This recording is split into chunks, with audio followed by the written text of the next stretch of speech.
Good morning to all of you साथियों, कैसे हैं आप लोग। चलिए हम उम्मीद करते हैं कि आप सब अच्छे होंगे और अपनी तैयारी जी तौर मेहनत के साथ कर रहे होंगे। एक एक पल का उपयोग करिए और इस बार असिस्टेंट लोको पायलट में अपनी सफलता सुनिश्चित करिए। आज मैं आप लोगों के बीच उपस्थित हुआ हूं असिस्टेंट लोको पायलट के इलेक्ट्रीशियन ट्रेड के 75 क्वेश्चन के 15वें सेट के डिस्कशन के लिए। जैसा कि आप सब जानते हैं कि लगातार 20 टेस्ट हम आपका कंडक्ट करवा रहे हैं, जिसमें आज भी आपकी टेस्ट हैं जो कि 16th नंबर की होंगी। हम लोग आज 15वें टेस्ट की परिचर्चा के लिए यहां मौजूद हैं। आइए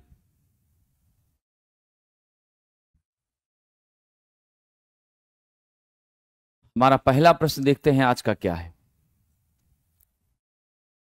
आज का हमारा पहला प्रश्न है, निम्नलिखित में से कौन सा उपकरण इलेक्ट्रीशियन के टूल किट में नहीं पाया जाता है।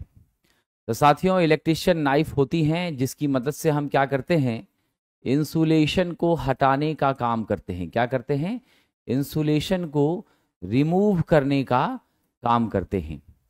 टेस्ट लैम्प के माध्यम से हम कंटिन्यूटी को टेस्ट करते हैं कि मेरी जो सिस्टम है वह सही जुड़ी हुई है या नहीं जुड़ी हुई है, इसकी भी टेस्टिंग होती है। साथ साथ पेच का भी पता चलता है। स्क्रू ड्राइवर के माध्यम से तो आप जानते हैं पेच को कसना, पेच को खोलना। ये वाइस जो है वह हमारे टूल किट में नहीं पाया जाता है। कई प्रकार की वाइस होती हैं, हैंड वाइस है, बेंच वाइस है ना। तो हम लोग इसका इस्तेमाल जो है किसी भी ऑब्जेक्ट को होल्ड करने के लिए करते हैं। मेरा राइट आंसर यहां पर क्या है? डी। ये बिल्कुल भी पाया नहीं जाता है। आगे बढ़ते हैं साहब। अगला बड़ा अच्छा प्रश्न है। देखिए, एक प्रश्न आ रहा है धीरज जी का। धीरज जी काफी मेहनती छात्र हैं और इसी तरह आप धीरज जी खूब मन लगा के पढ़ते रहिए। बीएसपीएसएल एग्जाम के लिए अपडेट है। मैंने 2 दिन पहले भी कहा था कि अगर 15 तारीख तक टेंडर फाइनल होने की सूचना विभाग के माध्यम से आपको प्राप्त हो जाती है ऑफिशियली, चाहे न्यूज़पेपर के कटिंग के माध्यम से, जो हमारी ऐड आती हैं गवर्नमेंट की, उसके माध्यम से, या वेबसाइट पर अपडेट हो जाती हैं, तो आप मानकर चलिए कि अप्रैल में एग्जामिनेशन होने की संभावना प्रबल है। ठीक है। जब तक कोई ऑफिशियल इंफॉर्मेशन नहीं आती है, लीगल इंफॉर्मेशन नहीं आती है, तब तक कुछ भी इस पर कहना थोड़ा सा उचित नहीं महसूस होता है, क्योंकि आप ऐसा मानते हैं। हम सभी लोग जो आपको जानकारी देते हैं वो जानकारी हम लोग अन्य स्रोतों के माध्यम से जो सूचना प्राप्त होती है, कहीं चर्चा परिचर्चा से, उसके आधार पर देते हैं। क्योंकि लिखित कोई इंफॉर्मेशन अगर रहेगा तो बोर्ड पर स्लाइड के ऊपर लगा करके तब आपको स्पष्ट दिखा भी देंगे, लेकिन वैसी कंप्लीट प्रूफ एविडेंस के साथ इंफॉर्मेशन नहीं है। इस कारण से क्या होता है, अगर अनुमानित कोई तिथि या कोई इंफॉर्मेशन आपको दी जाती है तो प्रायः जो सरकार का रवैया है, जो स्थितियां है, उसके आधार पर वो गलत साबित हो जाती। फिर आप सोचते हैं कि परीक्षा मैं ही करवाना नहीं चाह रहा हूं। तो परीक्षा करवाना या नहीं करवाना ये गवर्नमेंट का काम होता है। हम शिक्षक का काम सिर्फ आपको पढ़ाना होता है और उचित चीजों के माध्यम से बताना, वो रास्ता दिखाना जिससे आप सफलता प्राप्त कर सकें। इसीलिए 15 तारीख तक वेट करिए। 15 तक क्या लेटेस्ट सूचना आती है, क्या स्टेटमेंट रहती हैं। हालांकि विभाग सक्रिय है, स्टेप ले रहा है, क्योंकि असिस्टेंट इंजीनियर का आपने देखा था डॉक्यूमेंट वेरिफिकेशन की नोटिस आई है। तो प्रक्रिया जो है ऐसा नहीं है कि रुकी हुई है, प्रक्रिया धीरे धीरे ही सही लेकिन आरंभ जरूर हुई है। बट मुझे लगता है कि 15 तक में विभाग को चाहिए कि कोई न कोई एक सुटेबल इंफॉर्मेशन छात्रों को दे दे, तो कम से कम लोगों के मन में एक डर का भाव जो है वो खत्म हो जाएगा। प्लस दूसरी महत्वपूर्ण चीज है कि अभी आपका 20 को एएलपी का एग्जाम है, तो 20 तक मुझे लगता है कि थोड़ा सा आप धैर्य यूं ही रखें। पहले एएलपी के एग्जाम को अच्छे से आप सफल बना लें, उसके बाद इस पर पूरे जोर शोर से लगना उचित होगा, जैसा मेरा व्यक्तिगत विचार है। बाकी आपकी जो आज्ञा होगी, हम तो सेवक हैं, आपके आदेश का पालन मुझे करना है और हम निश्चित रूप से करेंगे। आइए अगला प्रश्न देखते हैं। कह रहा है 100 वाट 220 वोल्ट रेटिंग के दो विद्युत बल्बों को श्रृंखला में 220 की सप्लाई के साथ जोड़ा गया है। मतलब मेरी रेटेड वोल्टेज भी कितनी है, मेरी रेटेड वोल्टेज भी आपकी 220 वोल्ट है और हम लोग सप्लाई भी कितना दे रहे हैं साहब, 220 वोल्ट ही दे रहे हैं। ठीक है, वाटेज मेरी पावर कितनी है, तो 100 वाट है। अब आपसे कह रहा है कि शक्ति 6 W1 माना जाए यदि हम सीरीज में जोड़ते हैं, अब बाद में जब समानांतर में जोड़ते हैं तो शक्ति 6 W2 माना जाए।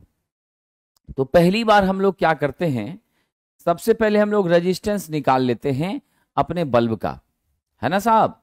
तो सबसे पहले जब हम बल्ब का रेजिस्टेंस निकालते हैं तो आरबी क्या हो जाएगा, आरबी हमारा V² P हो जाएगा।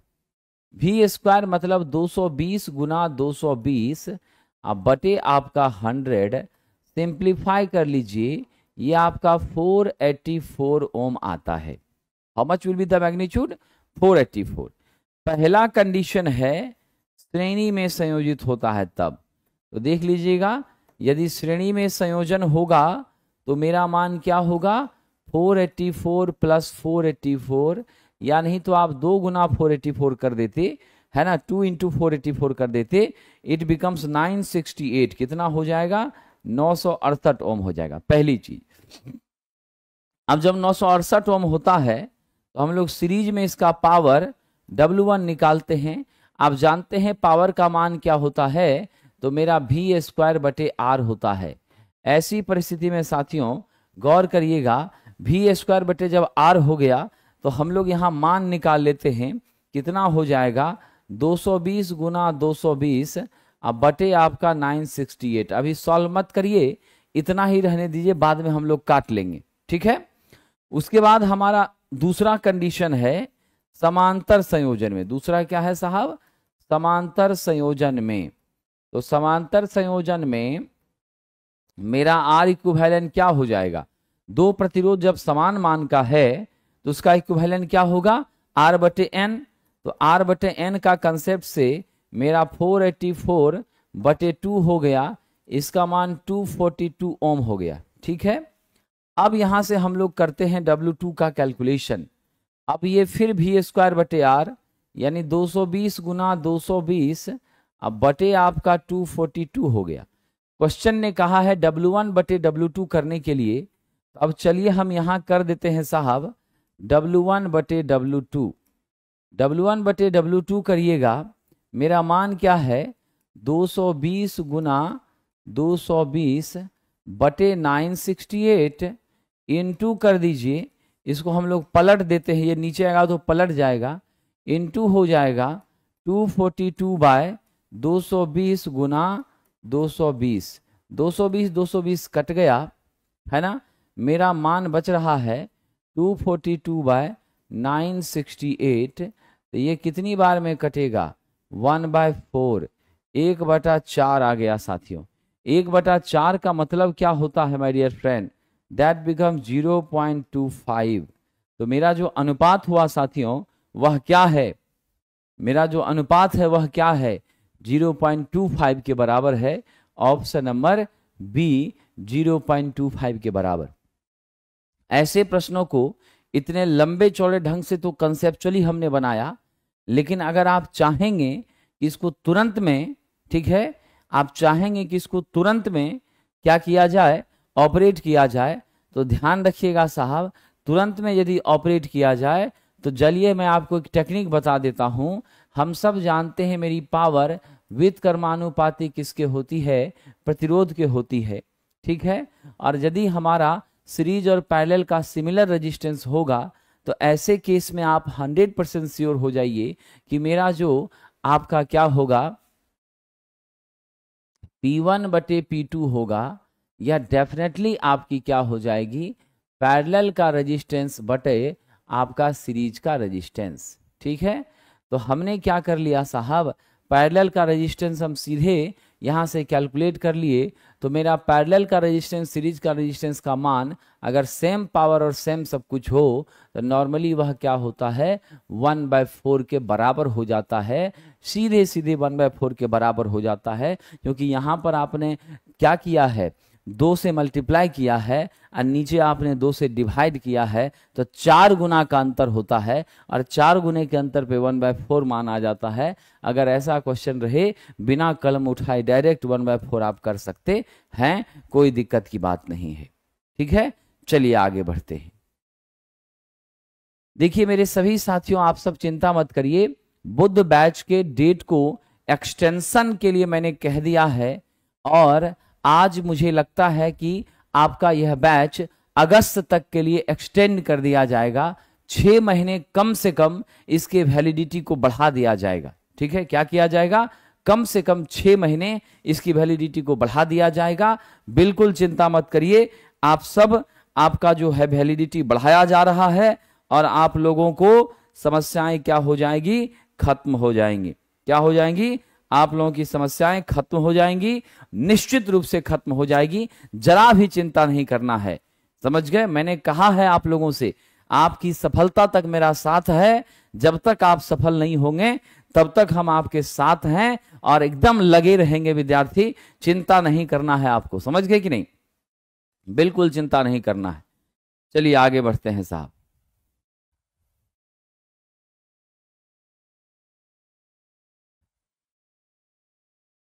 अगला प्रश्न हम लोग देखते हैं।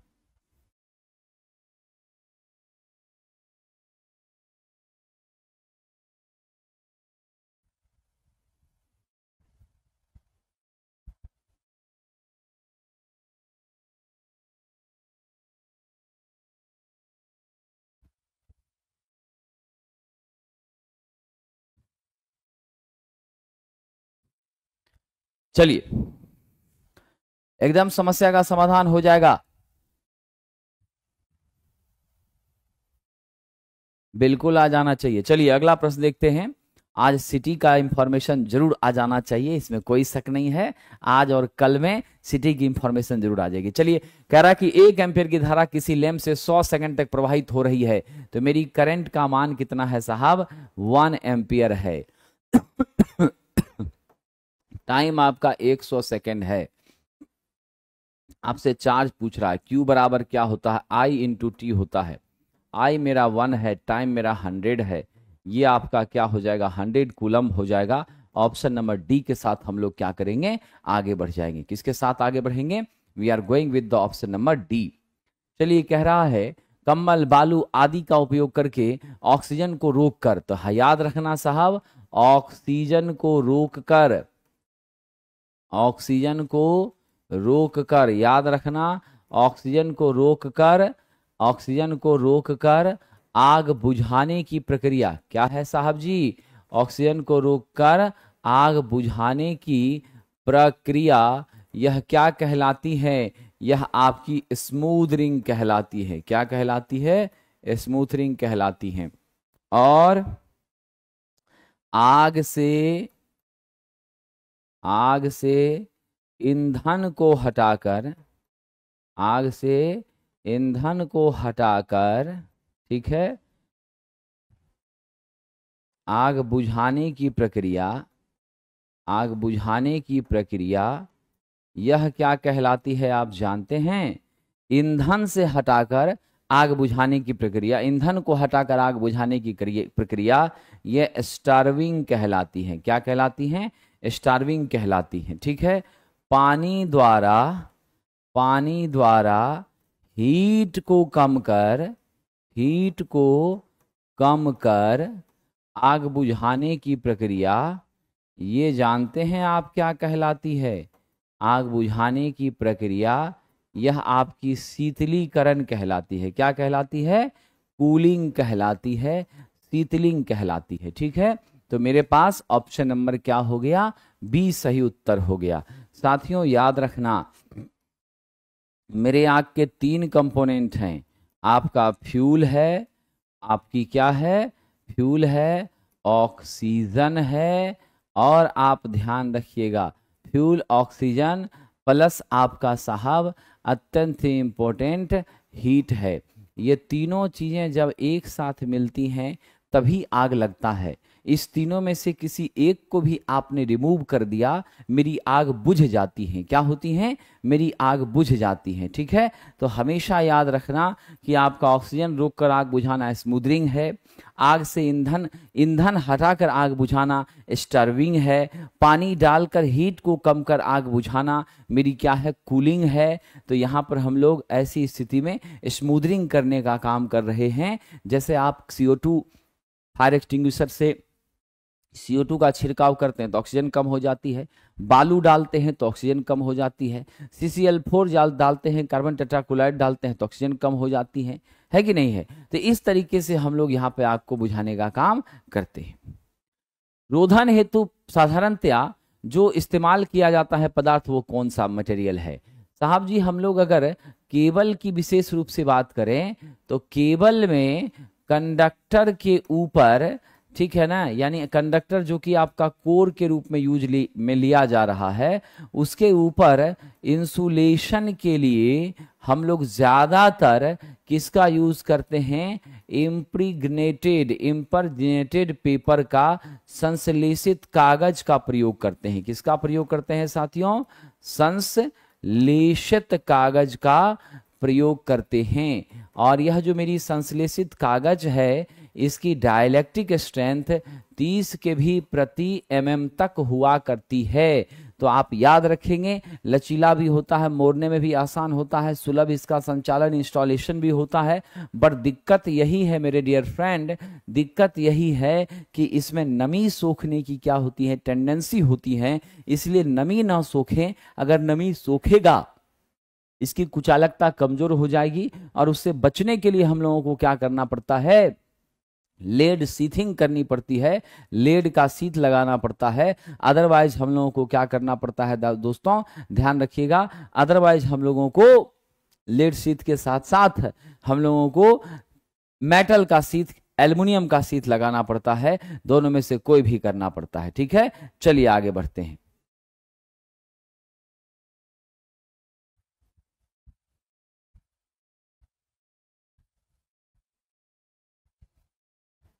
बिल्कुल विद्यार्थी जी, इसमें कोई चिंता की बात नहीं है।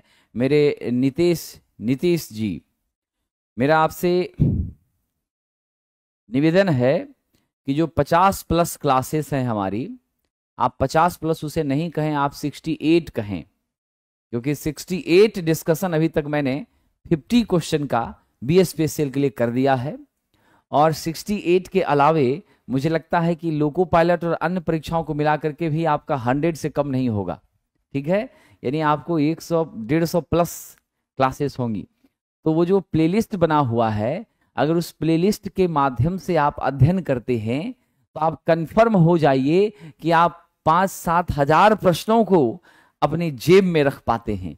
लाइन अटेंडेंट हो या फिर असिस्टेंट लोको पायलट हो या फिर बिहार इलेक्ट्रिसिटी बोर्ड हो, देश की सभी परीक्षाओं से आपको मदद मिलेगी। उसको बेहतर तरीके से आप कमांड कर सकते हैं, इसमें कोई शक नहीं है। कह रहा है विद्युत ऊर्जा को यांत्रिक ऊर्जा में बदलने के लिए हम किस डिवाइस का इस्तेमाल करते हैं? तो ध्यान रखिएगा साहब, हम किसका इस्तेमाल करते हैं? ध्यान रखिएगा, विद्युत ऊर्जा को यांत्रिक ऊर्जा में अगर बदलना है तो मेरा मोटर होता है। यह क्या करता है? विद्युत ऊर्जा को, ध्यान रखिएगा, आपका यांत्रिक ऊर्जा में, किसमें बदलता है? यांत्रिक ऊर्जा में बदलने का काम करता है। और मेरी जनित्र जो है वह क्या काम करती है? जनित्र, जनरेटर, यह यांत्रिक ऊर्जा को साथियों विद्युत ऊर्जा में बदलने का काम करती है। यह ध्यान रखिएगा। तो मेरा राइट आंसर क्या है? यहां पर आपका मोटर हो जाएगा, जो विद्युत को यांत्रिक में बदलेगा। ठीक है, आइए आगे बढ़ते हैं। एक समान एक्साइटेशन के साथ चल रहा सिंक्रोनस मोटर लोड में अचानक बदलाव होने के लिए किसमें परिवर्तन करता है? पहली छोटी बात तो आप याद रख लीजिए, मेरी सिंक्रोनस मोटर जो है, मैं 1-2 बातें आपको बता दूं। मेरी सिंक्रोनस मोटर सबसे पहली बात क्या होती है? तो ये डबली एक्साइटेड, क्या होती है? यह डबल एक्साइटेड होती हैं। इसके स्टेटर को हम देते हैं साहब 3 फेज और इसके रोटर को हम देते हैं डीसी सप्लाई। पहली बात तो यहां से क्लियर हो गई। दूसरी महत्वपूर्ण बात, चलिए, यह क्या होती हैं, नॉट सेल्फ स्टार्टिंग होती हैं। चलिए ये भी बात जान गए। तीसरी महत्वपूर्ण बात है कि यह जो मशीन है कांस्टेंट स्पीड क्या होती है, कांस्टेंट स्पीड ns बराबर 120 f/p पर रन करती हैं, 120 f/p पर संचालित होती हैं। ठीक है। उसके अलावे आप जान लीजिए चौथी महत्वपूर्ण बात, यह जो मशीन है इसका इस्तेमाल पीएफ इम्प्रूव करने के लिए, पावर फैक्टर को बढ़ाने के लिए, और याद रखना वोल्टेज रेगुलेशन को भी स्टेबल करने के लिए, सुधारने के लिए किया जाता है। अब मेरा क्वेश्चन यहां पर है कि यदि आप लोड को बढ़ाते घटाते हैं तो हमारी स्पीड तो कांस्टेंट रहती है, इसमें तो बदलाव होना चाहिए लेकिन होता नहीं है। तो बदलता क्या है साहब, मेरा डेल बदलता है। ये डेल यानी आपका क्या है, लोड एंगल, और लोड एंगल चेंज होके सिचुएशन को एडजस्ट करता है। अब लोड एंगल जब एडजस्ट होती है तो ऑन बिहाफ ऑफ दिस किसके मान में परिवर्तन होता है, मेरे आर्मेचर के करंट के मान में फ्लक्चुएशन होता है। इसलिए हम लोग क्या स्वीकार कर लेते हैं, एज पर द कंडीशन हमारी आर्मेचर करंट के मान में होता है परिवर्तन, ऑन बिहाफ ऑफ दिस हमारी लोड एंगल एडजस्ट करती हैं और फिर हमारे रोटर के गति में कोई बदलाव नहीं होता। It always remains constant dear friend. So we are going with the option number D. अगला प्रश्न है, सोल्डरिंग के लिए सबसे बेहतरीन कॉन्फ़िगरेशन कौन सा है। तो आप यहां देख लीजिएगा, हमारी जो लैप ज्वाइंट है और आपकी जो बट ज्वाइंट है, टी ज्वाइंट है, एज ज्वाइंट है, कॉर्नर ज्वाइंट है, तो जरा इसमें देखने का प्रयास कीजिए। लैप ज्वाइंट में हम क्या कर रहे हैं, इस दोनों में तो अलग होने का ज्यादा चांस बनता है, लेकिन हमारी लैप में सरकार क्या है, एक दूसरे के ऊपर हमने चीजों को असेंबल किया है, अटैच किया है। अब अटैच करने के बाद फिर हमने इसमें क्या किया है, यहां पर सोल्डरिंग करने का काम किया है। सरफेस का कांटेक्ट यहां क्या है, बहुत ज्यादा है, और जहां सरफेस का संपर्क बहुत ज्यादा है वहां मजबूती भी माय डियर फ्रेंड क्या होगी, बहुत ज्यादा होगी। अल्टीमेटली यहां से स्पष्ट है कि यह आपकी कौन सी जोड़ है, लैप ज्वाइंट है साथियों। कौन सी जोड़ हमारी डियर फ्रेंड, लैप ज्वाइंट है। Option number B is the correct for this question. चलिए आगे बढ़ते हैं। अगला प्रश्न कह रहा है, निम्नलिखित कथनों को पढ़िए और विचार कीजिए। देखिए साहब, लैप वाइंडिंग उच्च करंट रेटिंग के लिए यूज हो जाती हैं। बात तो सही है, हम सब लोग जानते हैं हमारी जो लैप वाइंडिंग है पैरेलल पाथ की संख्या पोल की संख्या के बराबर और पोल की संख्या ब्रश की संख्या के बराबर। इसमें हम सब जानते हैं मेरी करंट उच्च होती है और मेरा वोल्टेज निम्न होता है। लेकिन दूसरी बात है साहब, मेरा जो वेव वाइंडिंग है इसमें ए का मान 2 ही होता है। पैरेलल पाथ यहां बहुत कम होते हैं, 2 ही होते हैं। इसमें मेरी वोल्टेज उच्च होती है, करंट निम्न होती है। लैप वाइंडिंग एक प्रकार की मेरी क्या है, समांतर वाइंडिंग के रूप में जानी जाती हैं, और मेरा वेव वाइंडिंग एक प्रकार से यह श्रेणी वाइंडिंग के रूप में क्या होता है साहब, स्वीकार किया जाता है। किस रूप में, श्रेणी वाइंडिंग में। तो देखिए दोनों बातों को ध्यान दे, निम्न करंट और उच्च वोल्टेज के लिए वेव और उच्च करंट के लिए हमारी लैप। तो दोनों स्टेटमेंट क्या है, सही है, यानी ऑप्शन नंबर 1 भी सही है और बी भी सही है, दोनों मेरा सही है। चलिए आगे बढ़ते हैं। अगला प्रश्न,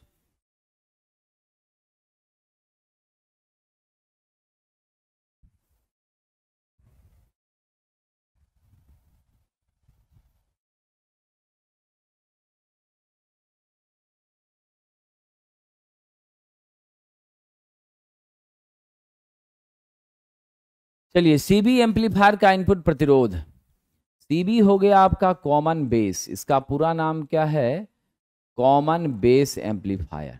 ठीक है, मतलब मेरे ट्रांजिस्टर की बेस टर्मिनल, मेरे ट्रांजिस्टर की बेस टर्मिनल आपकी कहाँ होगी, आउटपुट और इनपुट दोनों हिस्सों में आपकी कॉमन होगी। इसका ये मतलब है हम लोग ज़्यादातर जो है कॉमन इमीटर का कॉन्फ़िगरेशन एम्पलीफायर के रूप में ज्यादा प्रीफर करने का काम करते हैं। किसका करते हैं? कॉमन इमीटर का हम ज्यादा प्रेफरेंस करने का काम करते हैं। अब ऐसी स्थिति में आप ध्यान दीजिएगा कि हमारी जो सिचुएशन है कॉमन बेस एम्पलीफायर की, उसके इनपुट प्रतिरोध की अगर हम बात करें तो ऑन बिहाफ ऑफ दिस इसका इनपुट प्रतिरोध क्या होता है? बहुत कम होता है। बहुत कम का मतलब अगर आप देखना चाहें तो मेरे कॉमन बेस का इनपुट लगभग आपका 20 ओम से लेकर के आपका 100 ओम के बीच हुआ करता है। ठीक है, लेकिन इसके आउटपुट प्रतिरोध की हम बात कर लें तो इसका आउटपुट रेजिस्टेंस आप जानकर आश्चर्यचकित हो जाएंगे। ये 400 किलो ओम से लेकर के, ये 400 किलो ओम से लेकर के 1 मेगा ओम के क्या होता है? बीच होता है। समझ गए क्या होता है? 400 किलो ओम से लेकर के 1 मेगा ओम के बीच होता है, यानी काफी ज्यादा इसका आउटपुट रेजिस्टेंस हो जाता है। क्या होता है? काफी ज्यादा इसका आउटपुट रेजिस्टेंस हो जाता है। तो यानी इनपुट आपकी कम, आउटपुट आपका क्या हो गया? हाई। ये कहाँ मिल रहा है हमको? कॉमन बेस एम्पलीफायर में मिल रहा है। चलिए आगे बढ़ते हैं साथियों। नेक्स्ट क्वेश्चन, किसी पावर सर्किट में 3 सीरीज में जुड़े लैंपों को नियंत्रित करने के लिए, तो सीरीज में अगर आपने 3 लैंप को जोड़ दिया है, इस तीनों लैंप को नियंत्रित करने के लिए नेचुरल सी बात है, सप्लाई के साथ अगर जोड़ा है साहब तो एक ही स्विच क्या है? काफी है। यही स्विच तीनों को ऑन ऑफ कर देगी, ज्यादा स्विच लगाने की जरूरत नहीं है, क्योंकि सीरीज में मेरी करंट हर जगह सेम होती है और एक जगह से जब धारा ब्रेक हो गया तो अगले जगह भी नेचुरली क्या हो गया? ब्रेक हो गया। तो मेरा राइट आंसर क्या हो जाएगा? Only option number D, series में एक ही स्विच से हमारा काम चल जाता है। एक डैश छेनी में तिरछी धार होती है और उसका प्रयोग कठोर हो चुके मसाले को झाड़ने के लिए करते हैं। बताइए साहब, कठोर जो मसाला है, सीमेंट कंक्रीट, ये सब जो जम गया है, उस जमे हुए सीमेंट कंक्रीट को बढ़िया से झाड़ने में हम इसकी क्या करते हैं? उपयोग करते हैं। वह मेरा कौन सा छेनी है? तो तिरछी धार वाली मसाला झाड़ने के लिए हम लोग क्या करते हैं? संयुक्त छेनी का, ज्वाइंट छेनी का यूज करते हैं। इसमें एक पत्थर आपका ऐसा, एक पत्थर आपका नीचे डबल कट वाला पत्थर रहता है, और आप जानते हैं कि छेनी का जो सिरा है इसके ऊपर में यहाँ हैंडल लगी होती हैं, और फिर आपका ये छेनी हमारी है, इसके ऊपर हथौड़े से हम चोट मारते हैं। ठीक है, जनरली यह जो है आपका एक प्रकार का क्या होता है? कोल चीजल होता है। क्या होता है साहब? यह कोल चीजल होता है। मेटल को कटिंग वटिंग करने के लिए हम किसका यूज करते हैं साहब? तो आपका हॉट चीजल का यूज करते हैं। ये मेरा क्या है? कोल चीजल है, इसमें कोई शक नहीं है। ठीक है, चलिए आगे बढ़ते हैं। ठीक है विद्यार्थी, अब इसमें मैं क्या करूं? आप किसी अदर प्लेटफॉर्म पर क्वेश्चन बनाते हैं, वहां क्वेश्चन मान लीजिए कुछ अलग तरीके का है, वहां आपको कठिनाई महसूस होती है, तो इसमें क्या आपको मैं समझाऊं? आप किसी भी प्लेटफॉर्म पर क्वेश्चन बनाइए, उससे कोई आपत्ति मुझे व्यक्तिगत रूप से नहीं है। छात्र को जितना हो सकता उतना प्रयास करना चाहिए। तरीका बस यही है कि आप देखिए कि किस तरह के क्वेश्चन आपसे नहीं बन रहे हैं। एक अच्छे विद्यार्थी का यह लक्षण होता है, मोटिवेट करने से बहुत बेनिफिट नहीं होता है। बेनिफिट किस बात से होता है उसको समझिए। बात ये ध्यान देनी है कि किस पोर्शन से क्वेश्चन आपको नहीं बन रहा है, किस पैटर्न का क्वेश्चन नहीं बन रहा है, किस टाइप का क्वेश्चन नहीं बन रहा है। उस टाइप के कंसेप्ट को बुक से पढ़िए, शिक्षक ने जो आपको बताया हो उस कंसेप्ट का यूज करिए। यूज करने के बाद फिर उस तरह के प्रश्नों को आप प्रैक्टिस करिए और तब जाकर के टेस्ट दीजिए, देखिए फिर बनेगा। तो हमें अपनी कमजोरियों को पहचाननी है, उन कमजोरियों को दूर करना है, समझ गए? तब हम मजबूत होते हैं। ठीक है कि नहीं? तब हम मजबूत होते हैं। ये तरीका होता है। इसलिए परेशान एकदम नहीं होना है। ठीक है, परेशान एकदम नहीं होना है। आप अपने ऊपर भरोसा रखिए। आपने जितना पढ़ा है that is too much sufficient. ठीक है, और आप ये बात यकीन मान लीजिए कि असिस्टेंट लोको पायलट का स्टैंडर्ड, इसरो का स्टैंडर्ड, बीएसपीएसएल का स्टैंडर्ड, सबका एक अलग अलग परफॉर्मा होता है। ठीक है कि नहीं? तो सब अपने हिसाब से क्वेश्चंस को सेटलमेंट करता है। ऐसा नहीं है कि एएलपी का क्वेश्चन जो होगा बीएसपीएसएल भी उसी तरह से लेकर चलेगा, नहीं। तो क्वेश्चंस में वेरिएशंस होती हैं, ये एक अलग बात है, समझ गए कि नहीं। और खाली न्यूमेरिकल से पूछता है, ये सभी भ्रांतियां मत रखिए। और आपको यहाँ 75 में 75 लाना भी नहीं है, आपको यहाँ 28 लाना है। आप 40 का टारगेट लेकर चलिए और फिर आप अपने काम में लगे रहिए। यही मेहनत करना है, यही ध्यान देना है। चलिए, अब कह रहा है साहब, डिजिटल प्रणाली में 1 बाइट किसके बराबर होती है? क्वेश्चन बड़ा ही कठिन है।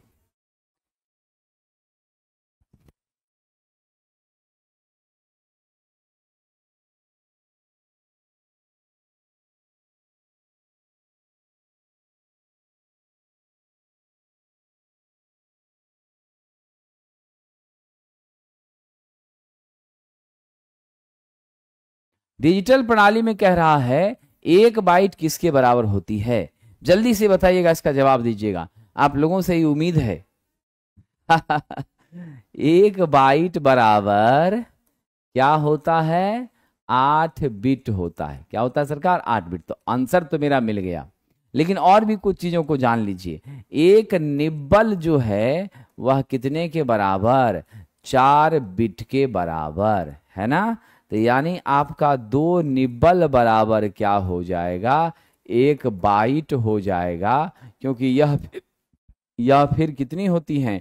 4 गुना 2 बराबर 8 बिट के बराबर होती है ना। इसीलिए 2 निब्बल 1 बाइट के बराबर, जो कि 4 दूनी 8 आपका बिट हो गया। ठीक है। 1 किलो बाइट की बात अगर हम करें, 1 किलो बाइट की हम बात करें, तो वह कितना हो जाएगा? 1024 बाइट के बराबर। फिर इसी तरीके से हम लोग जो है मेगाबाइट की बात करेंगे, है ना। क्या करेंगे? 1 मेगाबाइट की बात करेंगे, तो यह क्या हो जाएगा? 1024 आपका किलोबाइट के बराबर। तो बस इस छोटे छोटे रिलेशंस को आपको याद रखना है और अपने मंजिल तक साथियों पहुंच जाना है। ठीक है, चलिए आगे बढ़ते हैं। नेक्स्ट कह रहा, निवेश और निर्गत प्रतिबाधा के संबंध में आदर्श वोल्टेज एम्पलीफायर में क्या रिलेशन होती हैं? यानी निवेश मतलब होता है इनपुट और निर्गत मतलब होता है आउटपुट। तो इनपुट और आउटपुट इंपीडेंस के बारे में यहाँ पे चर्चा हो रही है। गौर कीजिएगा साहब, यहाँ पर जो महत्वपूर्ण पॉइंट है वो क्या है? हम लोग वोल्टेज एम्पलीफायर को सीरीज एम्पलीफायर के नाम से भी जानते हैं। क्या होता है? हम लोग इसको किस नाम से जानते हैं? ध्यान रखिएगा, सीरीज एम्पलीफायर। ठीक है, इस नाम से भी जानते हैं। इसमें क्या होता है? ध्यान रखिएगा, मेरी इनपुट इम्पीडेंस, विद्वानों मेरी इनपुट इम्पीडेंस बताइए साहब, लो होगा कि हाई होगा? इनपुट इम्पीडेंस लो होगा कि हाई होगा? इसका इनपुट इम्पीडेंस उच्च होता है, वह आउटपुट आपकी क्या होती है? निम्न होती है। आउटपुट का इम्पीडेंस मेरा क्या होता है? बहुत कम होता है, मिनिमम होता है। तो यानी इनपुट हो गया आपका उच्च, आउटपुट हो गया आपका मिनिमम, है ना। और आप जानते हैं इससे क्या फायदा होता है कि आउटपुट में लेस इम्पीडेंस के कारण वोल्टेज ड्रॉप का भी मान बहुत कम होता है। यानी आपका आउटपुट में वोल्टेज ड्रॉप ना के बराबर होता है और हमारी करंट आपको क्या होती है?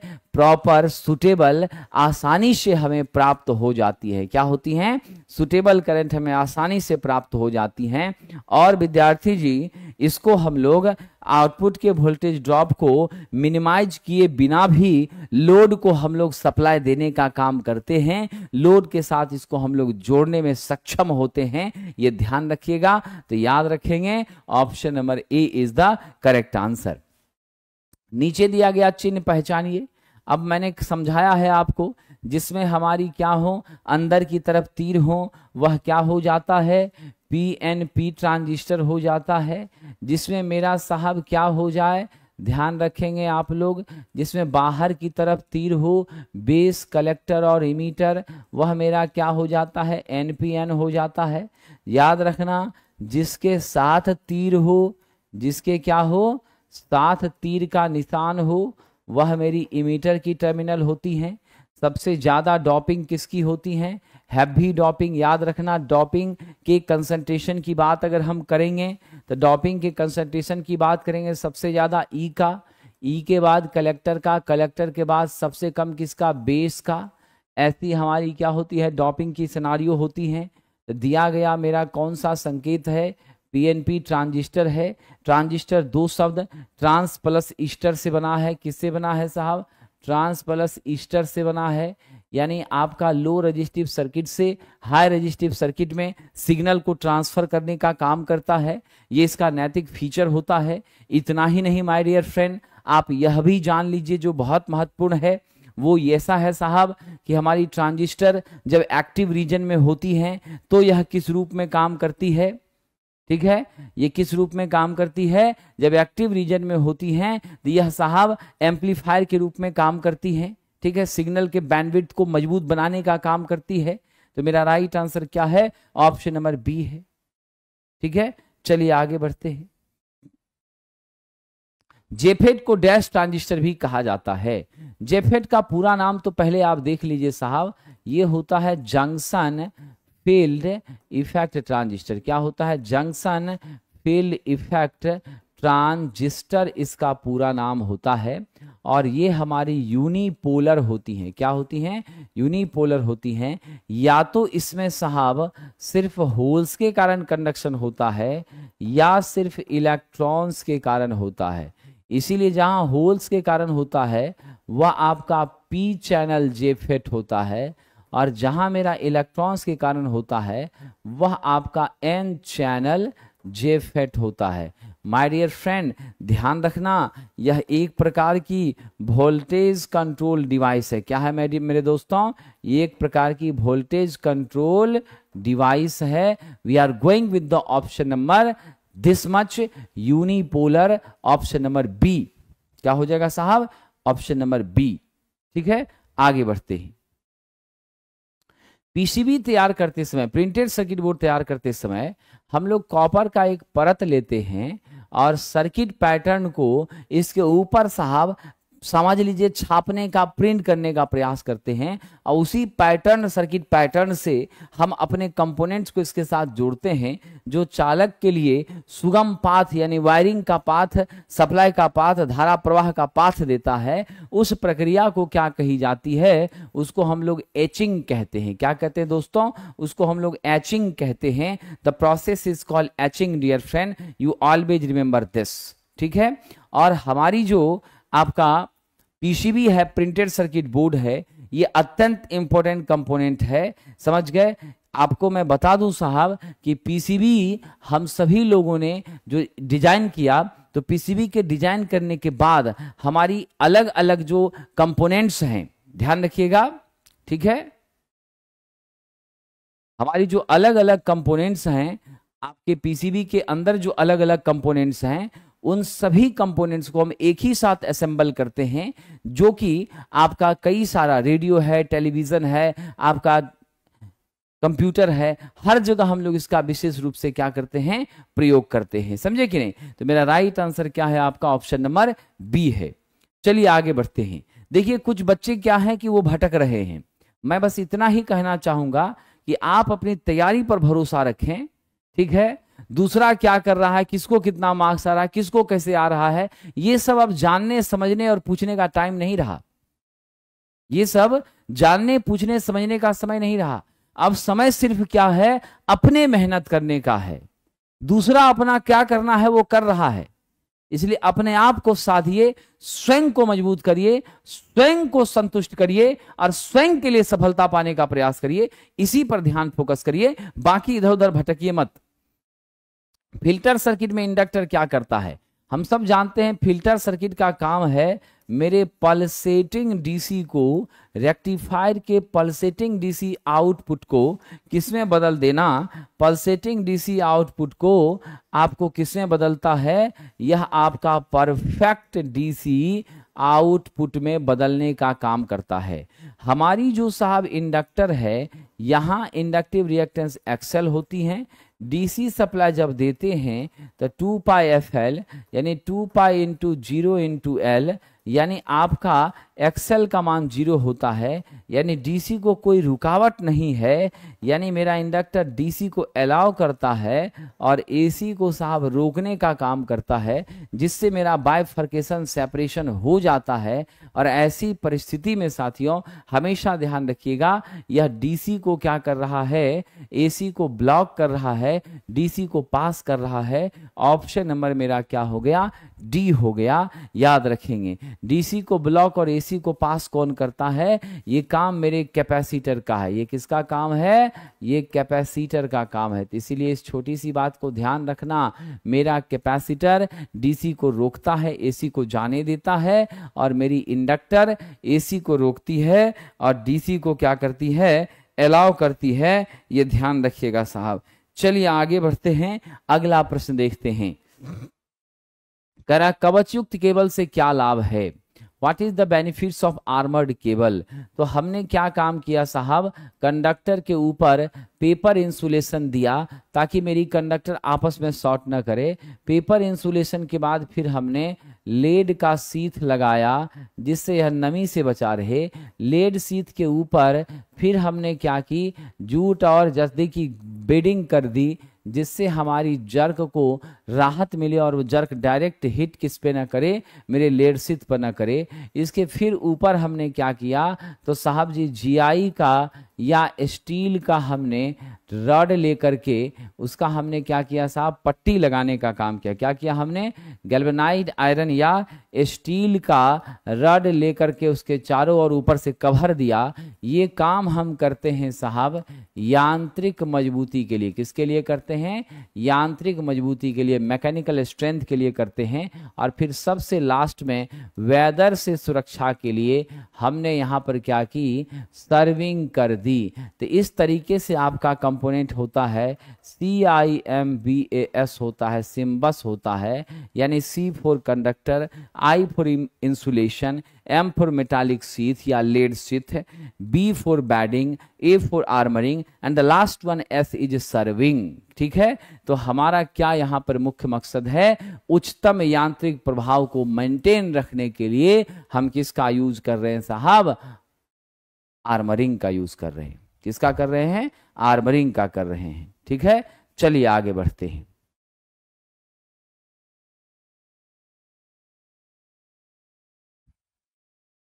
चलिए, अच्छी बात है पवन जी। पवन जी का कहना है कि 45 से 50 नंबर तक हम ट्रेड में पहुंच रहे हैं। बहुत बहुत धन्यवाद है पवन जी, इसी तरह से मन लगा के पढ़िए। 14 और 15 नंबर अभी नहीं हुआ है। ठीक है, बिल्कुल आपने सही किया है, मुझे सूचना दे दी है। निश्चित रूप से आज 14 और 15 में आपका अपडेट करवाता हूं, और 16 नंबर भी, क्योंकि मुझे लगता है कि आज आई थिंक 16 नंबर का टेस्ट होना है ऑफलाइन में। मैं उम्मीद करता हूं कि आप जरूर जो है तो आज 16 भी आपको प्राप्त हो जाएगा। ठीक है, चलिए आगे बढ़ते हैं। समिट ट्रिगर को किस नाम से जाना जाता है, साथियों ध्यान रखिएगा। समिट ट्रिगर जो हमारा है इसे हम लोग किस नाम से जानते हैं, बहुत इंटरेस्टिंग क्वेश्चन आ गया है और हाईलाइटेड भी है, पूछा भी गया था साहब। इसको हम लोग स्क्वायरिंग सर्किट के नाम से जानते हैं। किस नाम से जानते हैं, स्क्वायरिंग सर्किट के नाम से जानते हैं। यह काम क्या कर रहा है, तो सरकार ये एनालॉग सिग्नल को, ध्यान रखिएगा साहब जी, एनालॉग सिग्नल को डिजिटल सिग्नल में क्या कर रहा है, डिजिटल सिग्नल में बदल रहा है। क्या करता है, इसमें डिजिटल सिग्नल में बदलता है। एनालॉग को किसमें बदलता है मेरे मित्रों, एनालॉग को डिजिटल में बदलने का यह काम करता है। इसका प्रयोग जो है हम कहां कहां करते हैं, सिग्नल कंडीशनिंग में करते हैं। कहां करते हैं, सिग्नल कंडीशनिंग में। सिग्नल कंडीशनिंग में इसका हम प्रयोग करते हैं। इतना ही नहीं मेरे डियर फ्रेंड, इसका प्रयोग हम लोग ऑप्टिकल, कहां कर रहे हैं, ऑप्टिकल इनकोडर में भी इसका हम लोग प्रयोग कर रहे हैं। तो कई जगहों पे इसका इस्तेमाल हो रहा है। Option number A is the correct answer for this question. अगला है यदि आप अभी भी अंतिम समय में चाहते हैं कि हम फास्ट रिवीजन कर ले, तो आप हमारे बूस्टर बैच, ट्रेड के बूस्टर बैच से जुड़ सकते हैं।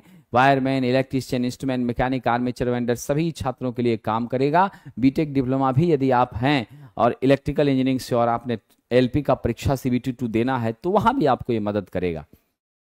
बेसिक साइंस और इंजीनियरिंग ड्राइंग के लिए हमारी स्पेशल क्लासेस ऑनलाइन में चल रही हैं। रिवीजन, बूस्टर रिवीजन बैच, ये बैचेज भी साहब आप इसके माध्यम से अपने बेसिक साइंस और इंजीनियरिंग ड्राइंग के प्रश्नों पर पकड़ बना सकते हैं और अंतिम समय में काफी मदद करेगा। प्लेटफॉर्म बाय नवीन कुमार सिंह ऐप पर यह क्या है, बैच उपलब्ध है साथियों, और आप लोग जीतौर मेहनत करके सफलता प्राप्त कर सकते हैं इस बैच से जुड़कर।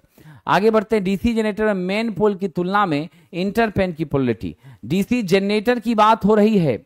सबसे पहले तो आप ध्यान रखिएगा, मेन पोल के बीच में जो पोल रहता है उसे हम इंटरपोल कहते हैं, और इंटरपोल की वाइंडिंग किससे जुड़ी होती हैं, मेरे आर्मेचर से जुड़ी होती हैं। इसका मुख्य पर्पस है साहब आर्मेचर रिएक्शन को क्या करना, कम करना। क्या करना, आर्मेचर रिएक्शन को कम करना। और दूसरे नंबर पर मेरी जो साहब जी आपकी चिंगारी उत्पन्न होती हैं, ठीक है ना, आपका कम्यूटेशन के दौरान स्पार्क लेस कम्यूटेशन का डेवलपमेंट करना। क्या करना, स्पार्क लेस कम्यूटेशन को सुनिश्चित करना भी क्या है, इसकी जिम्मेदारी होती है। अब यह जो मेरा इंटरपोल है, इस इंटरपोल को कई बार पूछा जाता है, इसे हम लोग कॉम पोल के नाम से जानते हैं, क्योंकि दो मेन पोल के बीच में यह क्या है साहब, कॉमन है। अगर जनरेटर की बात होगी तो यह क्या होता है, मेन पोल के, यानी आपका जो इंटरपोल है वो अपने अगले मुख्य पोल की पोलरिटी के समान होता है। ठीक है, अगर यही मोटर रहता तो पिछले के क्या होता, समान होता। तो in this question we are going to see, घूर्णन की दिशा में आगे पोल की ध्रुवता के समान होता है। कहां पर, आपका डीसी जनरेटर में। अगर हमारा मोटर रहता तो मोटर में यह पिछले के समान होता, जनरेटर में अगले के समान होता है, मोटर में पिछले के समान होता है। तो राइट आंसर क्या है मेरा, ऑप्शन नंबर सी, अगले की ध्रुवता के क्या है, समान है। ठीक है, बिल्कुल सही बात है साहब। चलिए नाउ द नेक्स्ट क्वेश्चन। वैद्युत उपकरण का उपयोग करते समय कौन सी सावधानी बरतनी चाहिए, नंगा तार नहीं पकड़ना चाहिए। नंगे तार के साथ काम करिए, अनर्थ हो जाएगा, अनर्थ हो जाएगा। ऑप्शन नंबर ए, नंगा तार मत पकड़िए, जीवन बची तो लाखों पाए, अब की नहीं तो फिर कभी। यानी इसीलिए मैं बार बार कहता हूं, जीवन महत्वपूर्ण है साथियों। आप हैं तो दुनिया खूबसूरत है, अगर आप नहीं हैं तो कुछ भी नहीं है, जो है वह आपके होने से है सरकार। चलिए अगला प्रश्न जरा कोशिश कीजिएगा, ये क्वेश्चन बहुत ही कष्टदायक है और टफ क्वेश्चन है। देखते हैं कितने लोग जवाब दे पाते हैं।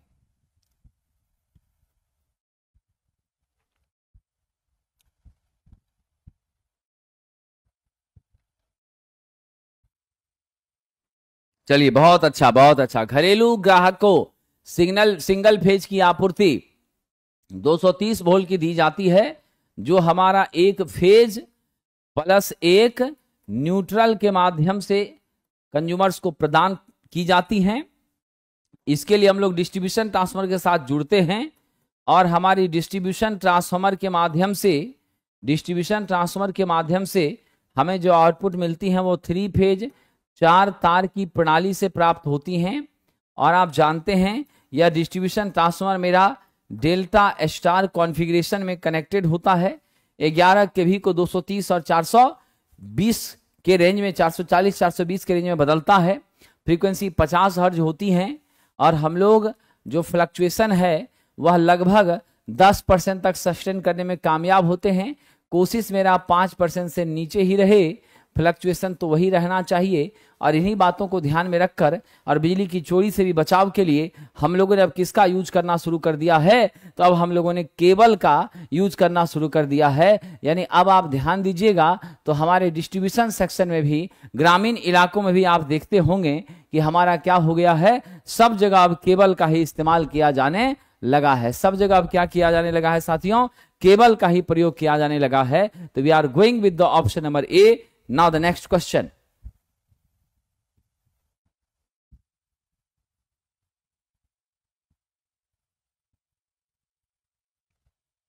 निम्नलिखित में से कौन सा डाइलेक्ट्रिक क्षमता युक्त एक रोधी पदार्थ है। वाह, किसका डाइलेक्ट्रिक कांस्टेंट सबसे ज्यादा बढ़िया है? रेसा है, चीनी मिट्टी है, अभ्रक है, बेकेलाइट है? कोशिश कीजिए साथियों, कष्ट कीजिए थोड़ा सा। दिए गए पदार्थों में सबसे बढ़िया किसका डाइलेक्ट्रिक स्ट्रेंथ है? हम सब जानते हैं हमारी माइका जो है इसका प्रयोग हम लोग पेस्ट के रूप में, पाउडर के रूप में, सॉलिड स्ट्रक्चर में, तीनों रूप में हम इंसुलेशन के लिए करते हैं। 85% इंडस्ट्री में इंसुलेशन के लिए माइका का ही प्रयोग किया जा रहा है। ठीक है, ताप सहने की क्षमता भी इसकी अन्य की अपेक्षा उच्च होती है। इन सारी बातों को ध्यान में रखकर हम किसके साथ आगे बढ़ें? अभ्रक के साथ आगे बढ़ें। यह आपका 20 से 40 के भी प्रति mm के रेंज में जाता है। क्या होता है? अप्रोक्सीमेटली आप ध्यान रखिएगा 20 से 40 के भी प्रति mm के रेंज में इसकी क्या होती है? डाइलेक्ट्रिक स्ट्रेंथ हुआ करती है। पोर्सिलिन का इससे थोड़ा कम होता है साथियों। परिपथ को डैश से सुरक्षित करने के लिए ELCB, तो मैं सब लोगों को बता दूं, मेरी ELCB जो होती हैं अर्थ लीकेज सर्किट ब्रेकर, यह कई तरह की सुरक्षा देने का काम करती हैं। अर्थ लीकेज सर्किट ब्रेकर मतलब स्पष्ट है साहब, यह जो सर्किट ब्रेकर है अर्थ फॉल्ट से भी हमको क्या करती है? सुरक्षा देने का काम करती है। मुख्य रूप से अगर हम देखें ओवर करंट, ओवर वोल्टेज, आपका लीकेज करंट और उपयुक्त सभी है, तो क्या उत्तर आपको लगता है सुटेबल होना चाहिए साथियों? ध्यान रखिएगा, बताइएगा क्या हो सकता है। सबका जड़ तो एक ही है ना जी। सबका जड़ क्या है? कोई भी परिस्थिति हमारी होती है, सारी परिस्थिति में जो दुविधा और संकट और नुकसान होता है वह मेनली लीकेज करंट के कारण होता है। मेनली किसके कारण होता है? लीकेज करंट के कारण होता है। तो मुख्य रोल तो मेरा लीकेज करंट का है। इससे जब हमको सुरक्षा मिल गई तो फिर समस्या ही मेरी क्या हो गई? सारी समस्या ही हमारी समाप्त हो गई। ठीक है, क्या हो गई? मेरी सारी समस्या ही समाप्त हो गई, कुछ और हमारे लिए बचता ही नहीं है। ठीक है, तो मेन रोल किसका है? लीकेज करंट का है। लेकिन दिए गए ऑप्शन के हिसाब से यह सभी चीजों की समस्याओं को क्या करेगा? सारे संकटों से हमको बचाने का काम करेगा, संकट मोचक का काम करेगा, इसमें कोई शक नहीं है। बट प्रभावशाली रूप से देखें तो जड़ सबका लीकेज है, इसीलिए हमने सी ले लिया है। डीसी मोटर के आर्मेचर में 39 खांचे हैं और 12 चालक प्रति खांचे हैं, तो कुल चालक की संख्या क्या होती है? ध्यान रखिएगा साहब जी, कुल चालक की संख्या यह मेरी हो जाती है खांचों की संख्या। क्या होती है? खांचों की संख्या प्लस चालक प्रति खांचे। क्या होता है? चालक प्रति खांचे। इसको हम ऐसे लिखते थे Z बराबर S इंटू सी, यानी number of slots into conductor पर स्लॉट्स। तो क्या हो जाएगा? 39 into 12, that becomes how much? 39 into 12 गुना करके बताइए, आपके आंसर का वेट कर रहा हूं। 468, बिल्कुल सही कहा साथियों, 468। ऑप्शन नंबर क्या हो जाएगा मेरा? ए हो जाएगा। किसके साथ आगे बढ़ेंगे? ऑप्शन ए के साथ आगे बढ़ेंगे। ट्रांसफार्मर में अधिकतम एफिशिएंसी कब मिलती है? ट्रांसफार्मर में मैक्सिमम एफिशिएंसी तब मिलती है जब मेरी कॉपर लॉसेस आयरन के बराबर हो जाती हैं। हम सब जानते हैं कॉपर लॉस एक वेरिएबल लॉस है जो मेरे धारा के वर्ग का समानुपाती होती हैं, और मेरी जो आयरन लॉस है ये कांस्टेंट लॉस है, फिक्स लॉस है। क्या है साहब? कांस्टेंट लॉस है। इसके दो पार्ट हैं, एडी करंट प्लस हिस्टेरेसिस। यह कंप्लीट रूप से हमारी कैसी लॉस है? यह कंप्लीट रूप से मेरी मैग्नेटिक लॉसेस हैं। कैसी लॉसेस हैं? मैग्नेटिक लॉसेस हैं। तो जब मेरा कांस्टेंट वेरिएबल के बराबर हो जाए तो हमारा क्या हो जाता है? Maximum efficiency. तो हम क्या कहें? ताम्र ह्रास किसके बराबर होना चाहिए? कोर के बराबर होना चाहिए, तब ऐसा होता है। Option number C is the correct answer dear friend. ठीक है, चलिए आगे बढ़ते हैं। यूनि जंक्शन ट्रांजिस्टर में दो आधारों के बीच, यूनि जंक्शन नाम से ही संस्कार समझ में आ गया कि एक ही इसमें जंक्शन होता है। क्या होता है? एक ही जंक्शन होता है। ठीक है, और हमारी 3 टर्मिनल होते हैं, आपका बेस 1, बेस 2 और एक इमीटर होता है। ठीक है, और मेरी जो यूजेटी है साथियों, इसके दोनों बेस के बीच में B1 और B2 के बीच में आपसे पूछ रहा है मेरा प्रतिरोध कितना होता है। तो आप गारंटी के साथ इस बात को माइंड में रख लीजिएगा, इसका मैग्नीट्यूड काफी अधिक होता है, लगभग 5000 से लेकर के 10,000 ओम के क्या होता है, बीच होता है। ठीक है, कितना होता है, 10,000 ओम के बीच होता है। और जो टर्मिनल है वह एक जंक्शन और दो परत वाली होती है। क्या होती है, यह एक जंक्शन और कितने लेयर वाली होती है, एक जंक्शन व दो परत वाली, एक जंक्शन और दो परत वाली आपकी होती है, इसमें कोई शक नहीं है। क्या होता है, एक जंक्शन और दो परत वाली होती है। We are going with the option number C dear friend. चलिए आगे बढ़ते हैं, अगला प्रश्न।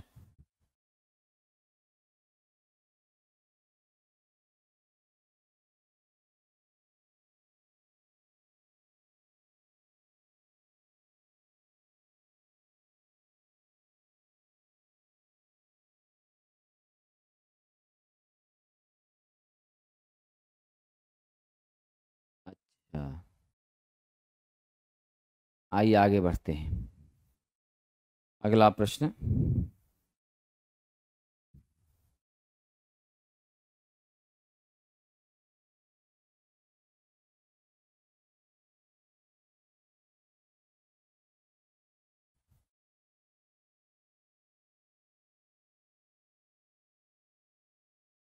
बता दिया आप लोगों ने जवाब।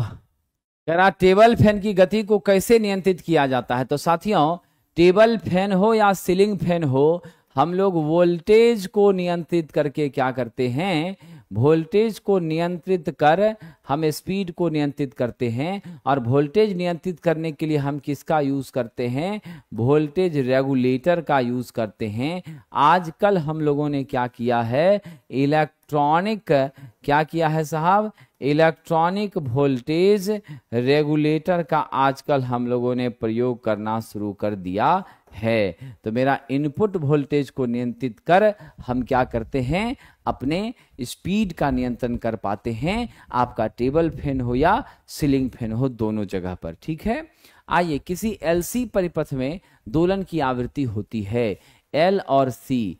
तो हमारा जो एलसी परिपथ है, आप जानते हैं एल और सी परिपथ हो तो एल मेरा क्या करता है, मैग्नेटिक फील्ड के फॉर्म में, किस फॉर्म में साहब, मैग्नेटिक फील्ड के फॉर्म में एनर्जी स्टोर करता है। और मेरा सी क्या करता है सरकार, इलेक्ट्रिक फील्ड के फॉर्म में एनर्जी स्टोर करता है। किस रूप में करता है, इलेक्ट्रिक फील्ड के फॉर्म में एनर्जी स्टोर करता है। ये दोनों मुख्य बातें हैं जो आप जानते हैं। ठीक है, और जब दो different types of energy storage element एक साथ होती हैं, फिर क्या होता है, जब दोनों डिफरेंट टाइप की एनर्जी स्टोरेज एलिमेंट एक साथ होती हैं, तो ऑन बिहाफ ऑफ दिस जो हमारी फ्रीक्वेंसी होती है वो रिजोनेंट कंडीशन पर कंसीडर होती हैं, और उसका मान 1/2 पाई √LC होता है। अगर इसका कनेक्शन हमने कैसे कर दिया सरकार, सीरीज में कर दिया, तो so we are going with the right answer for this question. आप जल्दी से जवाब दे दीजिए, ऑप्शन नंबर ए हो जाएगा। ये हमारी संरचना के आधार पर मिलता है साहब। ठीक है, चलिए आगे बढ़ते हैं, अगला प्रश्न। अगला क्वेश्चन देखिए, जीनर डायोड में रिवर्स ब्रेकडाउन क्या होता है। जीनर डायोड में हमारा क्या होता है, रिवर्स ब्रेकडाउन को क्या कहते हैं। बड़ा अच्छा प्रश्न है जी।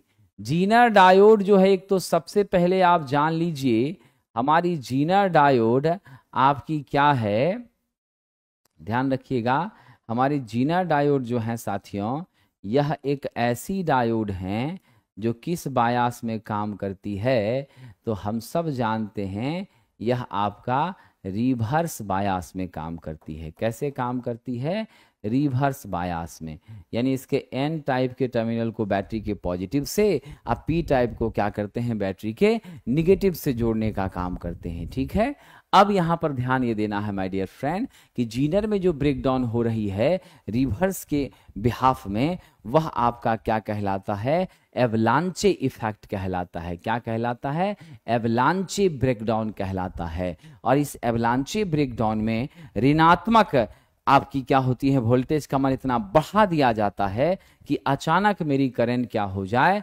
ध्यान रखिएगा, नेगेटिव वोल्टेज, नेगेटिव वोल्टेज इतना बढ़ा दिया जाता है कि सडनली मेरी क्या होती हैं, आपकी रिवर्स करंट काफी इंक्रीज कर जाती हैं, तब जाकर के यह सिचुएशन पैदा होती है। इसीलिए हमारा सही क्या होगा स्वरूप, ऑप्शन नंबर ए होगा।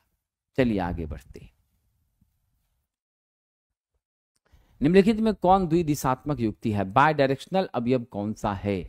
बीजेटी, एससीआर, जीटीओ और ट्रायक। What should be the correct answer for this? कोशिश कीजिए सरकार बताने का। मुझे उम्मीद है कि आप जवाब दे देंगे। मेरा ट्रायक जो है यह बाय डायरेक्शनल है। इसका पूरा नाम है साथियों ट्रायोड फॉर एसी। इसका पूरा नाम क्या है? Triode for AC. जीटीओ आपका क्या है? Gate turn off. ठीक है। BJT bipolar junction transistor. ठीक है। और आपका एससीआर क्या है? Silicon controlled rectifier. यह क्या है? सिलिकॉन कंट्रोल रेक्टिफायर है। ये मामला है साथियों। तो डी नंबर मेरा क्या होता है? बायपोलर। डीसी शंट में मेरा जो टॉर्क है वो आर्मेचर धारा के, तो मेरी टॉर्क क्या होती हैं? आर्मेचर करंट के स्क्वायर का समानुपाती होती हैं। कब साहब? Before saturation. कब? Before saturation. आफ्टर सैचुरेशन यह मैग्नेटिक सैचुरेशन क्या हो जाती हैं? मेरा टीए सिर्फ आईए का समानुपाती, क्योंकि उस कंडीशन में फ्लक्स क्या होता है आपका? कांस्टेंट हो जाता है। क्या होता है? मेरा फ्लक्स कांस्टेंट हो जाता है। तो हम ऑप्शन नंबर बी के साथ आगे बढ़ेंगे। लिक्विड टाइप एचआरसी फ्यूज में कांच का एक ट्यूब किस पदार्थ से भरा होता है? तो मेरा कांच का एक ट्यूब किस से भरा होता है? कांच का जो ट्यूब है उसमें निश्चित रूप से हम क्या डालते हैं? कार्बन टेट्राक्लोराइड डालते हैं। और ये लिक्विड एचआरसी फ्यूज का प्रयोग जो है, यहाँ देख लीजिएगा, इस जगह पे हमने ट्यूब डाला है, इसमें लिक्विड हमारी है साथियों। क्या है? यहाँ पर हमने भर दिया है किसको? हमने भर दिया है इसमें कार्बन टेट्राक्लोराइड को, CCl4 को भर दिया है। और यह कारतूस नली के दोनों तरफ टोपियों से क्या होता है? बंद होता है साहब। हाई वोल्टेज एप्लीकेशन में इसका यूज करते हैं। चलिए, किसी दी गई बैटरी का अंकित वोल्टेज 1.2 है, तो वह कौन सा सेल होगा? वह वोल्टेज जिसका हमारा रेटेड वोल्टेज पर्टिकुलर सेल का वोल्टेज 1.2 है, दैट इज निकल कैडमियम। क्या है? निकल कैडमियम का 1.2 वोल्ट होता है। लिथियम आयन का मेरा 2.85 से लेकर 3.3 वोल्ट के बीच होता है। लेड एसिड का साहब नॉर्मली हम लोग 2 वोल्ट ले लेते हैं, हालांकि 2.2 होता है। जिंक सिल्वर का बताइए। जिंक सिल्वर ऑक्साइड का 1.86 वोल्ट होता है। तो हमसे 1.2 पूछा था, तो मेरा कौन सा हो गया? निकेल कैडमियम हो गया। क्या हो गया? निकेल कैडमियम हो गया। ठीक है। चलिए, सरकार आपको चिंता करने की जरूरत नहीं है। 33 नंबर को देखने की कोई आवश्यकता नहीं है। डीसी सीरीज है। पारुल सर आप देख लीजिए इसको बढ़िया से। डीसी सीरीज है मेरा। डीसी सीरीज में मेरा टॉर्क फ्लक्स के समानुपाती और मेरे आईए के समानुपाती होता है, और मेरी फ्लक्स आईए के समानुपाती होती है। इसलिए बिफोर सैचुरेशन आईए स्क्वायर का समानुपाती हो जाता है। आफ्टर सैचुरेशन क्या हो जाता है? ठीक है। आफ्टर सैचुरेशन क्या हो जाता है? तो फाई कांस्टेंट हो जाता है, और मेरी आईए का ही सिर्फ समानुपाती होता है। इसीलिए हम लोग क्या करते हैं? आर्मेचर धारा के स्क्वायर का समानुपाती करते हैं। लेकिन ये ध्यान रखिएगा साहब, द सिचुएशन इज बीइंग क्या? हमारी मशीन कैसी हो? ध्यान रखिएगा, मेरी मशीन कैसी हो? श्रेणी हो। ठीक है। कैसी हो? श्रेणी हो। लेकिन अगर बात यहां पर क्या हो जाए? बात यहां पर शंट मोटर की हो, तो जब शंट मोटर की बात होगी तो शंट में मेरा फ्लक्स क्या होता है? कांस्टेंट होता है। क्या होता है? मेरा फ्लक्स कांस्टेंट होता है। तो कांस्टेंट जब मेरा फ्लक्स होता है तब क्या होती है? आपका फाई तो कांस्टेंट है तो सेपरेट हो गया। क्या हो गया, मेरा फाई कांस्टेंट है तो फाई सेपरेट हो गया। जब फाई सेपरेट हो गया तो फिर क्या होगा, सिर्फ आपका IA का समानुपाती होगा। क्या हो जाएगा, सिर्फ IA का समानुपाती होगा। तो दोनों चीजों को याद रख लीजिएगा। शंट मोटर की स्थिति होगी, फ्लक्स कांस्टेंट होगा, मेरा टॉर्क आर्मेचर करंट के समानुपाती होगा। ठीक है। और अगर आपकी क्या हो जाएगी, DC सीरीज होगी, तो वैसे केस में आपका क्या होगा, मेरा टॉर्क IA स्क्वायर का समानुपाती बिफोर सैचुरेशन होगा। और आफ्टर सैचुरेशन क्या हो जाएगा साहब, आफ्टर सैचुरेशन क्या हो जाएगा, तो आपका सिर्फ IA के समानुपाती। ठीक है। अब क्वेश्चन में क्या दिया है, क्वेश्चन में शंट दिया है। जब क्वेश्चन में शंट दिया है तो हम लोग कौन सा उत्तर ले लें, जब क्वेश्चन में शंट दिया है तब हम लोग क्या ले लें, आर्मेचर धारा ले लें। और ये किसके लिए, श्रेणी के लिए, ये किसके लिए, शंट के लिए। ठीक है। तो अगर मेरा क्वेश्चन में शंट है तो हम लोग C लेंगे, अगर क्वेश्चन में मेरा सीरीज है तो हम लोग B लेंगे। यही मेरा मेन बात है। ठीक है। चलिए आगे बढ़ते हैं साहब। अगला प्रश्न देख लीजिए। फ्लोरेसेंट ट्यूब में चोक जुड़ा होता है, तो हमारी चोक सदैव कैसे जुड़ी होती हैं, हमारे परिपथ के साथ साथियों श्रेणी में। परिपथ के कैसे जुड़ी होती हैं, सीरीज में जुड़ी होती हैं। ठीक है। लैंप के साथ कैसे जुड़ी होती हैं दोस्तों, सीरीज में जुड़ी होती हैं। ठीक है। अब यहां पर ध्यान रखिएगा, इसका काम तो सब लोगों को पता है, क्या करना, उच्च वोल्टेज डिस्चार्ज के लिए देना। क्या देना, उच्च वोल्टेज डिस्चार्ज के लिए प्रदान करना। और साथ ही साथ जब डिस्चार्ज हो जाए तो धारा का क्या करना, नियंत्रण करना। डिस्चार्ज हो जाए तो धारा का नियंत्रण करना। तो option number A is the correct answer for this question. अगला कह रहा है भूतार के निर्माण हेतु, तो देखिए भूतार के निर्माण हेतु मेरा सबसे फेवरेबल मटेरियल सस्ता कौन सा पड़ता है, सस्ता पड़ता है आपको GI। लेकिन कॉपर मेरा बेस्ट होता है, बट यह क्या है साहब, महंगा होता है। कॉपर मेरा बेस्ट मटेरियल है लेकिन ये महंगा होता है। महंगा होने के कारण इसका जो है जनरली बहुत लोग यूज नहीं करते, जो आर्थिक रूप से सक्षम है वही यूज करते। लेकिन यहाँ पूछा है तो हम ज्यादातर ग्राउंड वायर के लिए किसका यूज कर लें, जो पॉपुलर एप्लीकेशन है वो GI है, इसीलिए हम इसी को लेकर आगे बढ़ जाएं।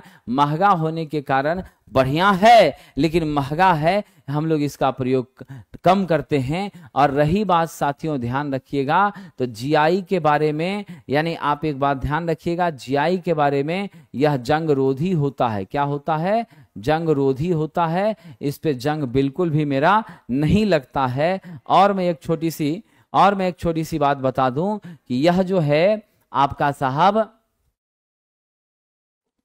भूतार की जब भी बात होगी उसका सांकेतिक निरूपण जो हम रंगों में करते हैं वह कैसा होता है, हरे रंग का होता है, ग्रीन कलर का होता है। निम्न में से कौन सी मात्रा में इकाई लक्स होती है, तो मेरा लक्स जो है साहब वह इकाई होता है इल्यूमिनेशन बराबर आपका फ्लक्स पर यूनिट एरिया, जिसको ल्यूमेन प्रति मीटर स्क्वायर कहते हैं। और आप याद रखिएगा 1 लक्स बराबर 1 ल्यूमेन प्रति मीटर स्क्वायर हो जाता है। मेरा उत्तर हो जाएगा साहब प्रदीप्ति। क्या हो जाएगा, प्रदीप्ति। चलिए आगे बढ़ते हैं। किसी विद्युत उपकरण में तापन अवयव में कौन सा गुण होना चाहिए, तापन अवयव की प्रतिरोधकता उच्च होनी चाहिए, तभी तो मेरा I² लॉस होगा और मेरी हीट क्या होगी साहब, अत्यधिक हमको प्राप्त होगी। और जितना भी तापन अवयव है, एग्जाम्पल के तौर पे मेरा क्या है, नाइक्रोम ही है। सबसे ज्यादा यही इस्तेमाल में लिया जाता है हीटिंग एलिमेंट के रूप में साथियों। निकेल और क्रोमियम का क्या होता है, यह मिश्रण होता है, इसमें कोई शक नहीं है। और यह विद्युत धारा के उसमें प्रभाव H बराबर I² RT, जूल साहब का जो नियम है उस नियम पर क्या होता है साथियों, यह संचालित होता, उसी नियम पर यह क्या होता है, आधारित होता है। We are going with the option number D। चलिए, रिएक्टिव शक्ति डैश के द्वारा व्यक्त की जाती है। क्या होती है, रिएक्टिव शक्ति डैश के द्वारा व्यक्त की जाती है। ठीक है, ध्यान रखिएगा साहब। रिएक्टिव शक्ति जो है हम लोग Q से सूचित करते हैं। Q बराबर VI साइन फाई होता है। क्या होता है? VI साइन फाई होता है, जहां VI मेरी क्या होती है? अपरेंट पावर होती है। वोल्टेज और करंट के प्रोडक्ट के रूप में क्या होती हैं? अपरेंट पावर होती हैं। और साइन फाई आपकी क्या होती हैं? वाटलेस कंपोनेंट होती हैं, या यूं समझें तो हम इसे रिएक्टिव फैक्टर के नाम से भी जानते हैं। किस नाम से? रिएक्टिव फैक्टर के नाम से जानते हैं। इसका यूनिट वोल्ट एम्पियर रिएक्टिव होता है, VAR होता है। ये VI कॉस थीटा या कॉस फाई क्या है? यह मेरा एक्टिव पावर है। क्या है साहब? यह एक्टिव पावर है। इसका यूनिट आपका वाट होता है। क्या होता है? वाट होता है। ये VI मेरी क्या है साहब? यह अपरेंट पावर है, यानी आपका टोटल पावर है ना, आभासी शक्ति है। इसका यूनिट क्या होता है? वोल्ट एम्पियर होता है। क्या होता है इसका यूनिट? वोल्ट एम्पियर होता है। ठीक है, चलिए आगे बढ़ते हैं। शॉर्ट ट्रांसमिशन में अगर फेज फॉल्ट हो तो किस तरह के रिले को प्राथमिकता देंगे? तो शॉर्ट ट्रांसमिशन में फेज फॉल्ट हो तो मेरा रिएक्टेंस रिले किसके लिए होता है? आपका शॉर्ट ट्रांसमिशन लाइन के लिए। किसके लिए? शॉर्ट ट्रांसमिशन लाइन के लिए। मेरा इम्पीडेंस रिले किसके लिए होता है साथियों? यह होता है आपका मीडियम ट्रांसमिशन लाइन के लिए। किसके लिए? मीडियम ट्रांसमिशन लाइन के लिए। और मेरा महो रिले जो होता है, आप याद रखेंगे, यह आपका लॉन्ग ट्रांसमिशन लाइन के लिए। किसके लिए होता है? लॉन्ग ट्रांसमिशन लाइन के लिए होता है। मेरा राइट आंसर क्या है? ऑप्शन नंबर ए है। ठीक है, चलिए आगे बढ़ते हैं। अगला कह रहा नेमा का पूरा नाम क्या है? National electrical manufacturer association. National electrical manufacturer association 350 से अधिक जो इलेक्ट्रिकल उपकरण बनाने वाली कंपनियां हैं उनका यह एसोसिएशन है, और उसी एसोसिएशन के आधार पर वह अपनी मार्केटिंग और बाकी स्ट्रेटजीज प्रोडक्शन की गुणवत्ता का क्या करता है? परस्पर संयोग से निराकरण करता है, डिसीजन लेता है। KVAR मीटर का उपयोग 3 फेज परिपथ में KVA के किस घटक को मापने के लिए? वाटलेस कंपोनेंट के लिए, क्योंकि KVAR मीटर जो है वह VI साइन फाई को माप रहा है, और साइन फाई मेरी क्या है? वाटलेस कंपोनेंट है। तो यह एक ही काम इसका है कि वाटलेस कंपोनेंट को मापने के लिए हम लोग इसका यूज कर रहे हैं। अगला, ये फ्लोरिनेटेड तरल पदार्थ संश्लेषित तरल पदार्थ का समान होता है। इसका प्रयोग कहाँ करते हैं? इसका प्रयोग हम लोग ट्रांसफार्मर में करते हैं। कहिए क्यों करते हैं ट्रांसफार्मर में? तो फ्लोरिनेटेड पदार्थ की खासियत होती है, इसका वाष्पीकरण क्या होता है? इसका वाष्पीकरण बहुत धीरे धीरे होता है। क्या होता है? काफी धीरे धीरे होता है। और हम लोग इसको ट्रांसफार्मर ऑयल के साथ जब मिला देते हैं तो मेरी ट्रांसफार्मर ऑयल का भी वाष्पीकरण नहीं हो पाता है, जल्दी नहीं हो पाता है। साथ ही साथ मेरे तेल की अधिक ताप सहने की क्या होती है? अधिक ताप सहने की क्षमता भी होती है, क्षमता हो जाती हैं। तो यह हमारे लिए कहीं न कहीं क्या है साहब? काफ़ी अच्छा माना जाता है ना, और हमारे लिए बेहतर होता है। तो मेरी राइट आंसर क्या हो जाएगी? ऑप्शन नंबर डी हो जाएगी। ठीक है, चलिए आगे बढ़ते हैं। डीसी मशीन के डैश भाग के सबसे अधिक एडी करंट क्षति होती है? तो डीसी मशीन के किस भाग में सबसे अधिक एडी करंट की क्षति होती है? तुरंत फटाफट जवाब दीजिए मैं विद्वानों।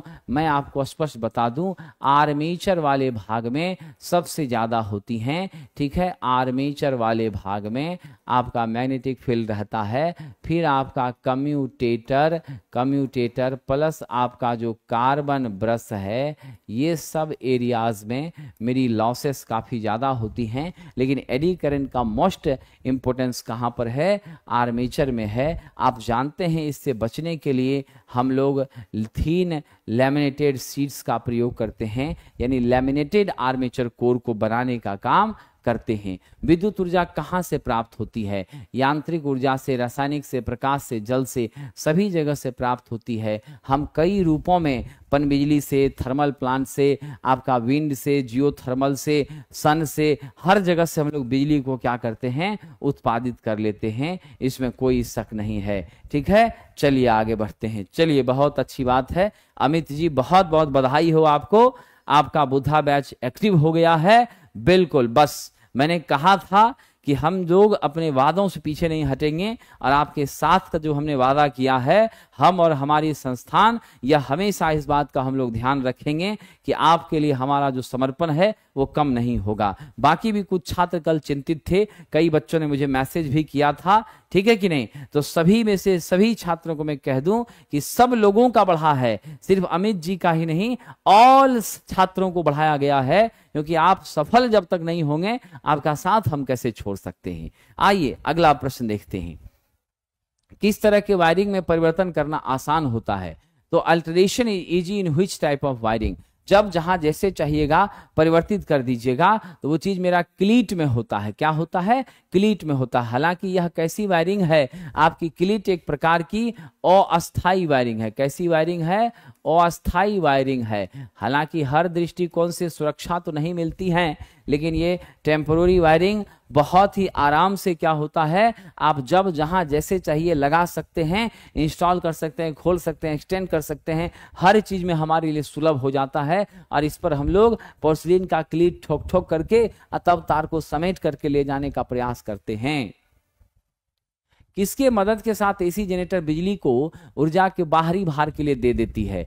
तो साहब जी, हमारे स्लिप रिंग की मदद से हमारी जो एसी जनरेटर है अपनी ऊर्जा बाहरी सिस्टम को दे पाती है। और ये स्लिप रिंग जो बना होता है जनरली कॉपर का, या नहीं तो मेरा किसका बना होता है? फॉस्फर ब्रॉन्ज का बना होता है। किसका बना होता है? फॉस्फर ब्रॉन्ज का बना होता है। रोटेटिंग ऑब्जेक्ट का स्टेशनरी ऑब्जेक्ट के साथ संपर्क स्थापित करना इसका मेन दायित्व होता है। ये आप सदैव ध्यान रखिएगा।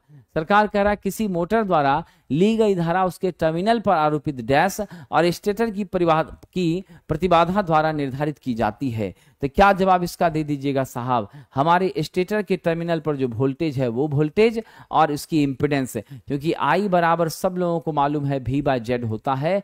मेरी आई समानुपाती V के होती है और मेरी विद्युत कर्मानुपाती किसके? Z के। Z का मान बढ़ेगा, आई घटेगी, V का मान बढ़ेगा, आई का मान भी बढ़ेगा। We are going with the option number A dear friend. Okay, चलिए आगे बढ़ते हैं। सीसा एसिड बैटरी किस में इलेक्ट्रोलाइट होता है? तो लेड एसिड बैटरी में इलेक्ट्रोलाइट के रूप में डाइल्यूट H2SO4 का, यानी हम किसका यूज करते हैं? H2SO4 का यूज करते हैं। अगर इसका साहब जी ध्यान रखिएगा, इसका विशिष्ट गुरुत्व 1.28 से लेकर के 1.30 के बीच होता है, तो मेरी बैटरी क्या मानी जाती है? पूर्ण चार्ज है। मेरी बैटरी क्या मानी जाती है? पूरी तरह से क्या है साहब? फुल्ली चार्ज है। मेरी बैटरी क्या है साहब? फुल्ली चार्ज है, ऐसा माना जाता है। इसमें लेड परऑक्साइड का प्रयोग पॉजिटिव प्लेट के रूप में और स्पंजी सीसा का प्रयोग नेगेटिव प्लेट के रूप में करते हैं। इसका कार्यकाल 3 से 5 साल होता है और आप ध्यान रखेंगे एक सेल का वोल्टेज लगभग आपका 2 वोल्ट होता है। हालांकि 2.2 से लेकर 2.6 इसका क्या होता है? रेंज होता है।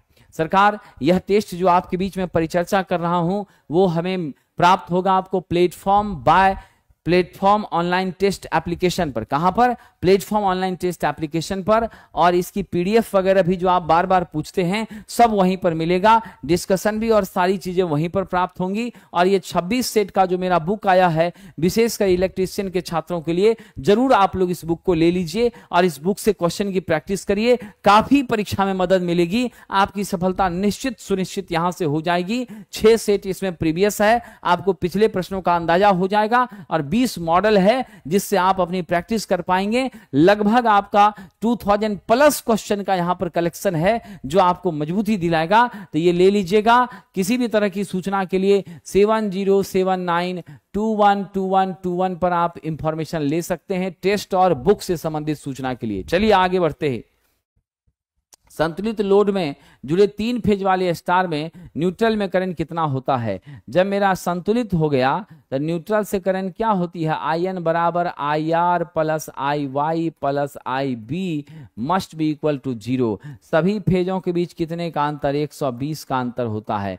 ZR ZY और ZC ये सब का मान Z के बराबर, सारे इंपीडेंस बराबर होते हैं। तो क्या जवाब दीजिएगा, मेरी लाइन करंट क्या हो जाती है, शून्य हो जाती है। क्या हो जाती है, शून्य हो जाती है। ठीक है, चलिए आगे बढ़ते हैं।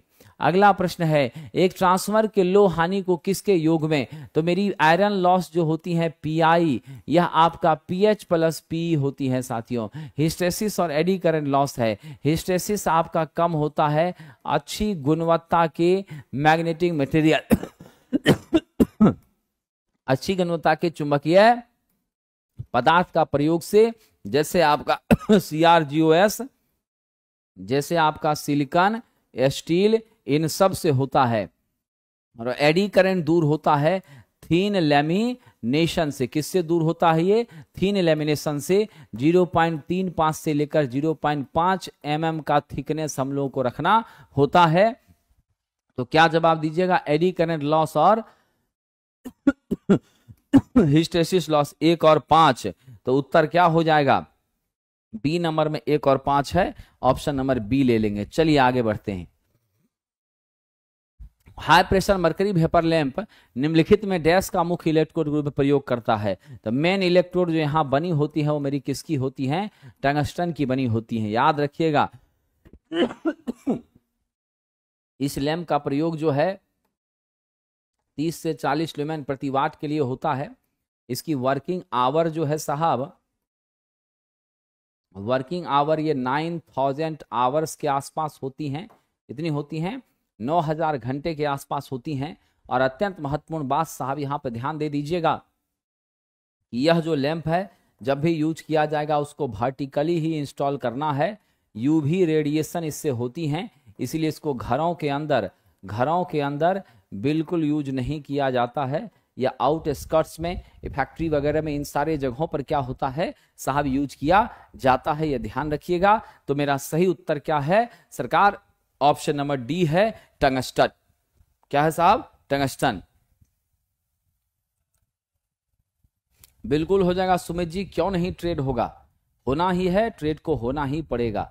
ठीक है, चलिए आगे बढ़ते हैं। बिल्कुल हो जाएगा, आपकी सफलता हो इसी के लिए तो हम आपकी सेवा में लगे हुए हैं।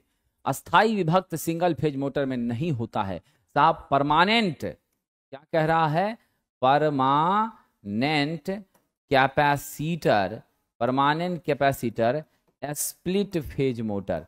जब मेरी साहब जी स्प्लिट फेज इंडक्शन मोटर, जब परमानेंट कैपेसिटर हम लगा ही दिए हैं, कैपेसिटर को जब खोलना लगाना है ही नहीं, न खोलना है, न जोड़ना है, न हटाना है, जब वो जुड़ा है, चाहे चालू हो चाहे बंद हो, हर परिस्थिति में हमारा क्या है, हर परिस्थिति में मेरा कैपेसिटर वहां पर कनेक्टेड ही है।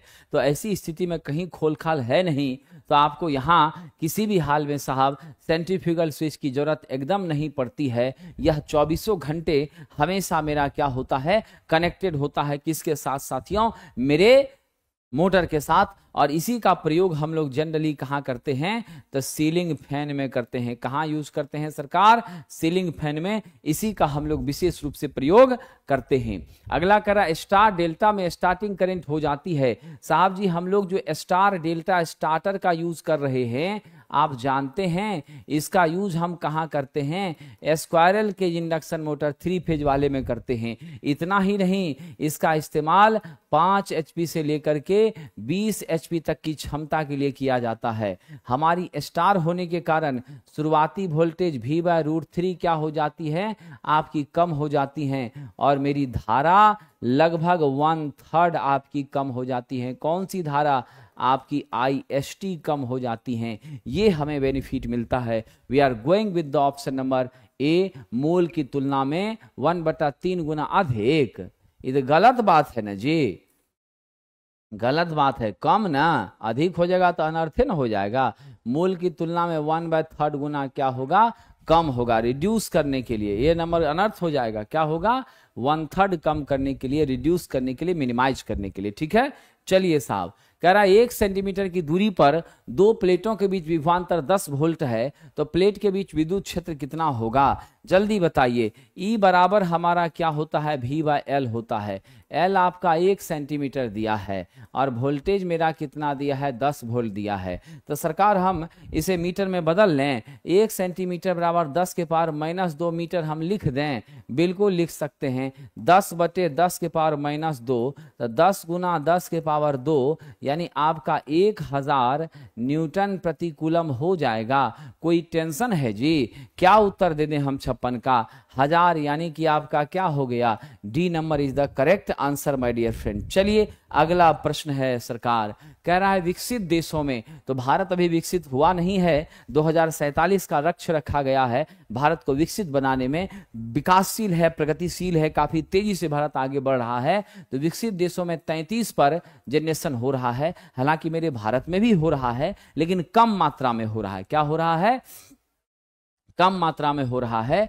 ठीक है, जनरेटिंग स्टेशन पर अधिकतम जनरेशन वोल्टेज का कितना है विदेशों में, यानी विकसित देशों में 33 है। हम लोग अपने भारत में ज्यादा 11 के भी पर ज्यादातर करते हैं, कुछ कुछ स्टेशनों में 22 भी करते हैं और एक आध जगह पर हम लोग 33 भी करते हैं। हम लोग भी 33 कर रहे हैं लेकिन ज्यादा मात्रा में नहीं, हम लोग कम मात्रा में कर रहे हैं, हम लोग ज्यादा मात्रा में 11 कर रहे हैं। Option B is the correct answer. ये आकृति स्पष्ट दिखाई दे रही है कि आप जरूरत के हिसाब से जब जहां जैसा जितना वोल्टेज चाहे कम ज्यादा कर सकते हैं, यानी यह आपका ऑटो ट्रांसफार्मर है, सिंगल वाइंडिंग है और उस वाइंडिंग के हिसाब से आप सेकेंडरी को सेटलमेंट करके तब आप आराम से इसका यूज करके वोल्टेज को जैसे चाहे वैसे सेटलमेंट कर सकते हैं, बढ़ा घटा सकते हैं। हालांकि बढ़ाना तो बहुत पॉसिबल नहीं है, लेकिन जितना निर्धारित है उस निर्धारित से हम लोग कम करने का काम करते हैं। सेल्फ इंडक्शन के सिद्धांत पे काम करती है और इसके शॉर्ट होने की चांसेस बहुत ज्यादा होती हैं। यह इंडक्टिवली कंडक्टिवली दोनों तरीके से मेरे पावर को ट्रांसफर करने का साहब काम करती है। इसमें कॉपर का भी बचत होता है और वो के टाइम्स बचत होता है। किसकी अपेक्षा साथियों, तो हमारे 2 वाइंडिंग ट्रांसफर की अपेक्षा यहां के टाइम्स बचत होता है। यहां के क्या है, ट्रांसफॉर्मेशन रेशियो है, जिसके बारे में आप जानते हैं N2/N1 बराबर V2/V1 बराबर E2/E1 बराबर I1/I2 होता है। साथियों मेरा राइट आंसर क्या है, ऑप्शन ए है। विद्यार्थी, ओम के नियम का प्रतिनिधित्व करने वाला जो वक्र होता है V और I के बीच की कैरेक्टरिस्टिक्स, वह डेफिनेटली आपकी क्या होती है साहब, ये स्लोप है जो मेरे R को दिखाती है, V/I है, यानी स्पष्ट है साथियों यह आपका लीनियर होती हैं, जिससे साबित होता है कि वोल्टेज मेरे करंट का क्या है, समानुपाती है। यदि वोल्टेज बढ़ेगा तो करंट बढ़ेगी, वोल्टेज घटेगा तो करंट घटेगी। Right answer is option number ए। मेरा ट्रांसफार्मर, मेरी इलेक्ट्रॉनिक की कंपोनेंट, ये सब कतई विद्यार्थी जी इस पर संचालित नहीं होती हैं, ओम के नियम का पालन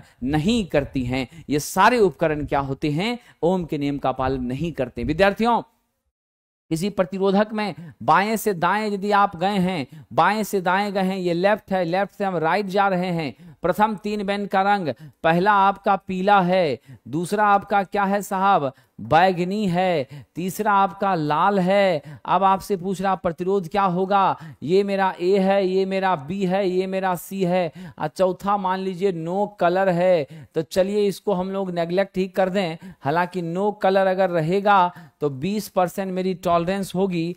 आर बराबर जानते हैं ए बी इंटू 10 के पावर सी होता है।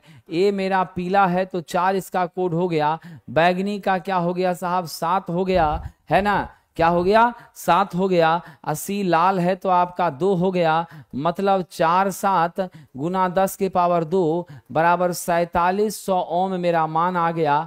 ऑप्शन नंबर डी के साथ हम सरकार क्या करेंगे, आगे बढ़ जाएंगे। चलिए अगला प्रश्न है विद्यार्थी जी, भार को स्विच ऑफ करने पर स्पार्किंग क्यों होती है। भार को स्विच ऑफ करने पर, लोड को समाप्त करने पर, लोड से डिस्कनेक्ट होने पर क्यों स्पार्किंग होती है, उसका मुख्य कारण है हाई इंडक्टेंस का होना। एक्सेसिव इंडक्टेंस के होने के कारण इस तरह की स्थितियां बनती है। एब्रप्टली जब आप चेंज करते हैं सिचुएशन को तो करंट अनबैलेंस हो जाती है। ड्यू टू दिस स्पार्किंग वहां पर क्या होता है, अकर होता है साथियों। अगला है विखंडन के द्वारा पैदा की गई उष्मा जैसे ही मुक्त होती है, जितनी तेजी से हो सके उस उष्मा को हम यहां से खींचने का प्रयास करते हैं, नहीं तो मेरे पूरे रिएक्टर को वह डैमेज कर देगी। और उसको खींचने के लिए हम कूलेंट का यूज करते हैं। कूलेंट वो पदार्थ है जो हीट को अपने अंदर समाहित करता है, एब्जॉर्ब करता है और उस हीट को साहब जी आपके हीट एक्सचेंजर में देता है। जिस हीट एक्सचेंजर में आप वाटर डालते हैं उस हीट का अवशोषण इस पानी के द्वारा होता है। पानी गर्म होकर भाप में बदलती है, फिर वह कूलेंट आपका ठंडा होता है और फिर वापस रिएक्टर में जाता है और इस तरीके से आपका यह चक्र चलता रहता है। साहब जी हम लोग यहाँ पर क्या कर रहे हैं, आप ध्यान दीजिएगा, हम लोग मॉडरेटर के रूप में ग्रेफाइट का प्रयोग कर रहे हैं बीच बीच में, ताकि क्या हो जाए मेरी गति धीमी रहे। और हम यहाँ कंट्रोल रड के रूप में कैडमियम और बोरॉन ले रहे हैं, जो कि हमारे न्यूट्रॉन्स के उत्सर्जन को क्या करती है, नियंत्रित करती है। आप सब याद रखिएगा, लिक्विड सोडियम हमारा साहब D2O, भारी पानी आपका जल H2O, ये सब किस रूप में यूज होता है, तो मेरा कूलेंट के रूप में होता है। Option number is reactor coolant. अगला कह रहा मोटर जिसमें सीरीज फील्ड वाइंडिंग सन फील्ड वाइंडिंग के कारण उत्पन्न हुई फील्ड सहायता करती है। तो जैसे सीरीज और सन दोनों फील्ड वाइंडिंग आ गया तो कंपाउंड तो हो गया, लेकिन दोनों जब मदद करेगा तो कैसा कंपाउंड होगा, सहयोगी कंपाउंड होगा, यौगिक कंपाउंड होगा। यानी आपका क्या होगा साहब, क्यूमुलेटिवली कंपाउंड होगा। क्या हो जाएगा, क्यूमुलेटिवली कंपाउंड हो जाएगा। और यदि विरोध करेगा तो क्या हो जाएगा, डिफरेंशियल कंपाउंड हो जाएगा। ठीक है, क्यूमुलेटिवली में हमारी वोल्टेज सुटेबल मिलती है, डिफरेंशियल में हमारी क्या होती है, करंट ज्यादा मिलती है, वोल्टेज कम मिलती है। कह रहा है स्क्वायरल केज इंडक्शन मोटर में कितना स्लिप रिंग। तो जितने भी मेरे साथी हैं याद रखना, स्क्वायरल केज इंडक्शन मोटर का जो रोटर होता है यह क्या होता है, एंड रिंग से सॉर्टेड होता है। क्या होता है साहब, एंड रिंग से आपका सॉर्टेड होता है। एंड रिंग से सॉर्टेड होता है, दोनों तरफ के एंड रिंग से क्या होता है, सॉर्टेड होता है। समझे कि नहीं। इसीलिए आप सब ध्यान दीजिएगा कि स्क्वायरल केज इंडक्शन मोटर का रोटर एंड रिंग से सॉर्टेड होता है। On behalf of this there is no any slip ring. यहां अलग से कुछ जोड़ ही नहीं सकते, तो स्लिप रिंग क्यों लेंगे हम लोग। स्लिप रिंग कहां लेते हैं, हम लोग स्लिप रिंग लेते हैं वाउंड रोटर इंडक्शन मोटर में, जिसे स्लिप रिंग इंडक्शन मोटर कहा जाता है। इसमें हम लोग कम से कम 3 स्लिप रिंग का क्या करते हैं, प्रयोग करते हैं। कितने स्लिप रिंग का, 3 स्लिप रिंग का प्रयोग करते हैं। मेरा राइट आंसर है ऑप्शन नंबर ए। कह रहा रेक्टिफायर सर्किट में फिल्टर कैपेसिटर का कार्य डैश को कम करना है। रेक्टिफायर सर्किट में फिल्टर कैपेसिटर का काम किसको कम करना है सरकार, तो ध्यान रखिएगा मेरी फिल्टर कैपेसिटर क्या करती है, आप जानते हैं यह एसी को अलाउ करती है और डीसी को बिल्कुल रोक देती है। तो यानी स्पष्ट रूप से हम किस चीज को कम कर रहे हैं, एसी के कंपोनेंट को कम कर रहे हैं। कहां पर, मेरे डीसी में। तो जो एसी का कंपोनेंट मेरे डीसी के आउटपुट में है, जिसकी वजह से मेरा डीसी पल्सेटिंग है, ऑन बिहाफ ऑफ दिस उसे हम उर्मिका कहते हैं, उसे कम करना है, रिपल को रिड्यूस करना है और हमें कांस्टेंट डीसी इस तरह का आउटपुट में प्राप्त करना है। मेरे विद्वान साथियों, हाफ वेव रेक्टिफायर में मेरी जो साहब रिपल होती है 1.21 होती है। फुल वेव रेक्टिफायर में मेरी रिपल कम होती है, 0.48 हो जाती हैं। और रिपल जितना कम होगा that should be considered as perfect DC and suitable DC for the particular application of operators and other devices. Dear friend, 3 phase 400 volt 50 hertz के इंडक्शन मोटर की रेटेड गति क्या है, 715 आरपीएम है। ध्रुवों की संख्या आपको निकालनी है। ये क्वेश्चन तो बहुत कष्टदायक महसूस हो रहा है लेकिन मुझे विश्वास है कि आप सब योद्धा जो हैं इसमें सफलता जरूर प्राप्त कर लेंगे। तो हम लोग टेंशन नहीं लें, डायरेक्ट हम काम कर दें।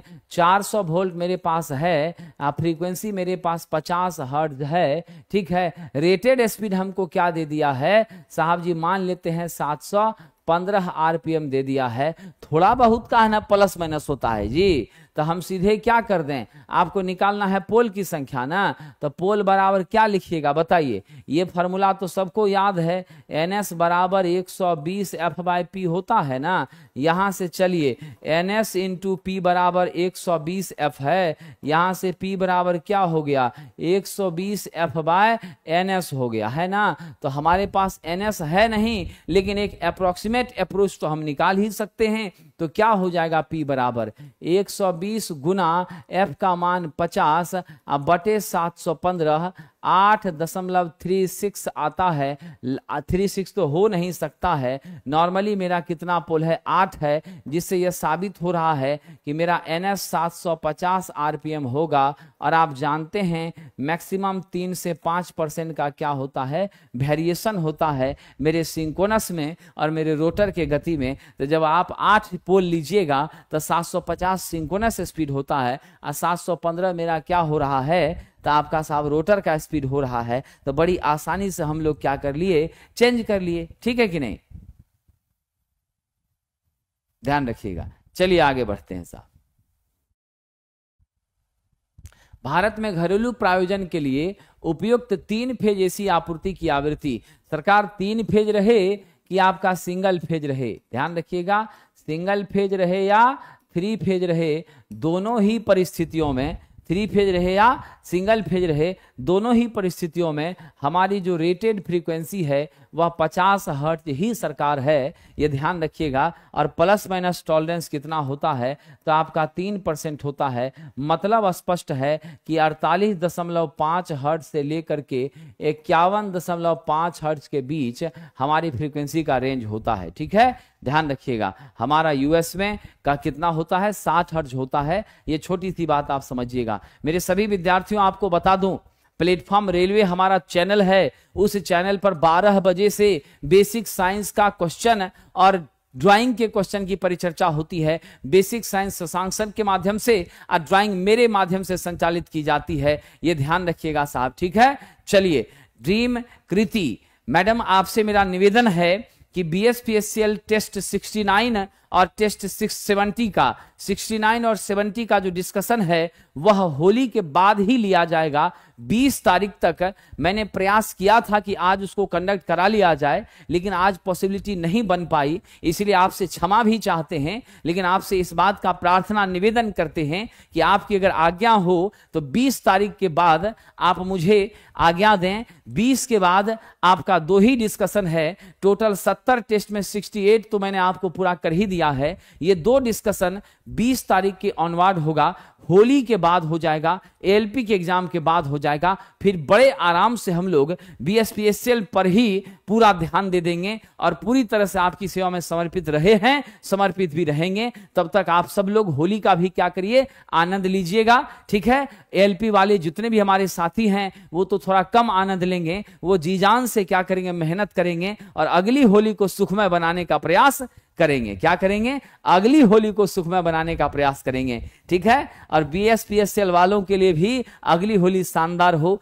मेरी तो इच्छा थी कि यही होली आपके लिए शानदार हो जाए, लेकिन सरकार ने इस तरह से लेट लतीफी किया, इस तरह से ढिलाई की, इस तरह से निकम्मापन दिखाया, जिसकी वजह से आप सब लोग काफी चिंतित हैं, दुखी हैं, परेशान हैं। और इस होली में भी आपको थोड़ा सा जो है BSPSCL की नौकरी को लेकर के थोड़ा सा मायूसी छाई है। बस एग्जाम का डेट कम से कम होली से पहले दे दे तो चेहरे पर मुस्कान जरूर आ जाएगी लोगों के।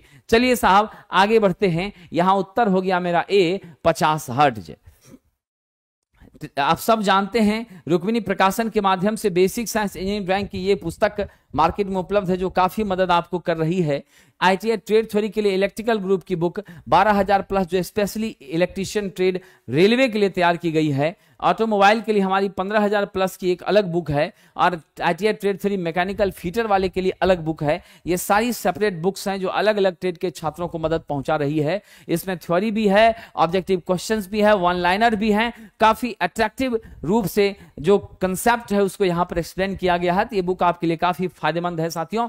चलिए आगे बढ़ते हैं। आर्मेचर की वाइंडिंग में इंप्रेग्नेशन के लिए किस प्रकार का इंसुलेटिंग पदार्थ यूज किया जाता है?